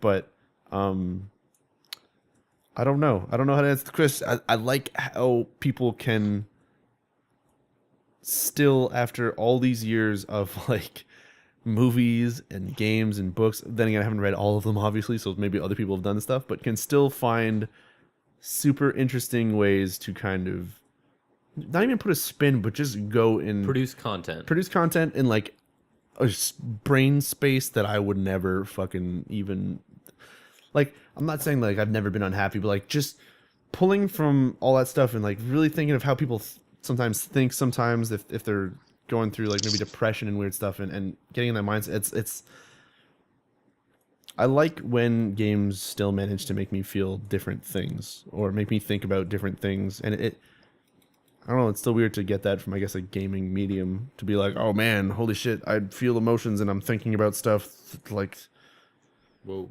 learning about things that I never knew. It's, I don't know. I don't even know how to explain it. I hope more games try and do weird stuff, and I really appreciate that it's a small studio, and you really get the feeling also from that game it's a small studio because the game has voiceovers to the entire game, but you can tell they're using, like, headset things, like, peas are being popped and it's, like, exploding and shit, and, like, you're just like, whatever, man, fuck it. These are, like, people clearly enjoying what they've made and recording some pretty awesome stuff, and the writing is fucking fantastic. I don't know. I that game goes in some really dark places, and it's really cool to play a game that's not just happy. And You're not the one who's winning. yeah, the and day. even like I know they've tried to do it in other games, like, oh, we're gonna make a main character, but we're gonna kind of make him a douchebag, so that you kind of like don't really like him, but you kind of still attached to him. No, like this game straight up, like you kind of hate the main character at some points, and it's yeah. I don't know. I'm sorry if I failed your question, Sweet Too, but Hey, Riccio. I love it. Yeah. I just want to interject here and let you know that you just got killed in FTL. Can I get cloned? No, actually, I'm sorry. You straight up got murdered. I am the cat lady. I forgot what happens when when a hacking drone hits your med bay. Oh. It locks all of your doors and it reverses the effect. Oh. Oh. So sorry about that, buddy. So the needles just kept. That's all on me. Oh. I'm sorry. All right. Cool. Zombie's still growing strong though. Sweet. But He's yeah, working those shields like it's his job. Probably is. I look forward to one day stumbling across, and okay, Cat Lady. I would never play that if MC wouldn't give to that. I look forward to stumbling across more games, whether it's by you guys or by anybody, playing games that I would never would have played that have such crazy, awesome storylines. Even if the gameplay is not really there, or it's kind of busted up, I'm a sucker for crazy stories and stuff. So if you guys have any crazy stuff, just send it my way. I'll possibly check it out and be like, wow. Yeah. I guess like what was that game with the girls and the school? One had a half burned body and one. I never finished that. I got really into that. It was like storyline stuff. Apparently there was sex in it. I never got that far, but That was that like short clip you had of the. yeah, the breathing. I feel bad for that. Anyways, Devin, you got a question for some Sweet Too. He says, Devin, this is your star study, the Carina Nebula, aka the Mystic Mountain. I see Zeus throwing a lightning spear on it. I'm gonna try to save That a picture and throw it on the screen here. Pretty sweet. So if you guys don't understand, so when Sweet Too says he looks like he sees Zeus It looks like throwing a spear. it actually looks like a Greek god wrestling some sort of demon. Oh, that's massive. It's pretty intense. That's really massive. Like There you go. That's pretty friggin' awesome. Boom. So I was reading an interesting article on gravitational wells. So I love hearing these stories. Subs. Okay, so there's the theory in broad strokes is that space is a fabric essentially. So it's a linear plane, but it's not actually a linear plane. But to symbolize it, to make it more simple, it's a linear plane that is, if you were to put like marbles on like a stretched T-shirt, the marbles will dimple. Like if they're spaced far enough apart, they will create dimples. But if you put other smaller marbles, the bigger ones will cause the smaller ones to kind of fall around it. And if you add gravity. Yeah, it's gravity. Well, I was reading this really interesting article about what happens when a star hits a black hole, which is essentially a tear in the fabric. So there's no exit, there's no force moving around. It's just like kind of ends essentially. And what ends up happening is the star gets ripped apart by the forces, and the fusion gets spread out in this crazy ass spiraling tail that then gets sucked into the hole slowly. It's intense. Marbles in the channel says, I have dimples. So it's I don't know. It's pretty fascinating about this, and it's theorized that there are white holes that are just ejecting matter that from these gravitational wells that are just ejecting out matter on the opposite side, and that's how matter is spread across massive distances. God damn. Yeah. That's unreal, man. All right. So theoretically, that they've been proven, I guess, but they're not. It's not a scientific fact yet. Like, it's just a theory still. Damn. How crazy is all the discovery that must go into this stuff? I think it's great. Unreal. It's just intense. Like, it's so nuts. I love the fact that somebody's mind can work on the scale that is the cosmos. Yeah. Like, that just, to me, is the ultimate, like, boundary for us. Like, we live, like, we had the age of technology, which we still do, but it's not the huge boom, like, that it was, you know, in the 70s. Yeah. Space is our next boom. Like, that, it's the two things are atomic particles and what goes on in the, you know, in the atomic world, and it's the cosmos is the other. Yeah, actually, nanomachines is like, that's going to be our next two frontiers, are the incredibly tiny and the incredibly huge. So it's Sweet. It's pretty cool. I think like the private space industries, I think that's really awesome. I like the private space industry. If we could ever podcast from the moon, oh my god. Oh, that'd be baller. Eat that moon cheese. Rolling through the comments in the chat real quick. Are you in the alpha for Star Citizen? Yes. I believe because of Slayer, he bought me access to it. Devin, I believe, bought himself into it. I don't know if Dan and Kumar bought into it. I bought into it because I didn't. I'm a baller. You did or didn't, Kumar? I didn't. No. Okay, so yeah, so there's these two of us in it. We'll be checking those out. I don't think the shooter There's thing no has come out update yet. yet. How's everything going with it, by the way? Have there been any Nothing- like significant updates at all? Not that I know of. No. Not No, yet. there hasn't been any. Pretty sure Slayer would have. Yeah, I would have gotten a Yeah. frantic Skype message being like, "Download!" And not in a bad way. We're No. totally glad for those. But Oh yeah, Oh, he's keeping tabs on it. Yeah, in such exactly. Such a wicked way. Like the guy Yeah. keeps me, or at least he kept me posted a little while back. I haven't he spoken to him keeps for a me while. updated like perfectly on it, and it's great. yeah. Rolling down thing. Devin bought the clan emblem. Yes, he's got the Unity logo on his Yep. Warframe. Have I played Dear Esther? Yes, I have. Devin as well. Yeah, I actually really like that. That was it's a good game for me. I like that story-driven Yeah. gameplay. Dear Esther was good. It's kind of relaxing to not have a story or like a action element to it. Yeah. Yeah, I thought that was pretty cool. And I think that's it for the podcast, pretty much, you guys. Yeah. That's it for the comments. That's it for the news. That's it for the games. For the podcast. How we busted out this time? 2 hours. All right. Perfect. Not bad. Devin, you want to...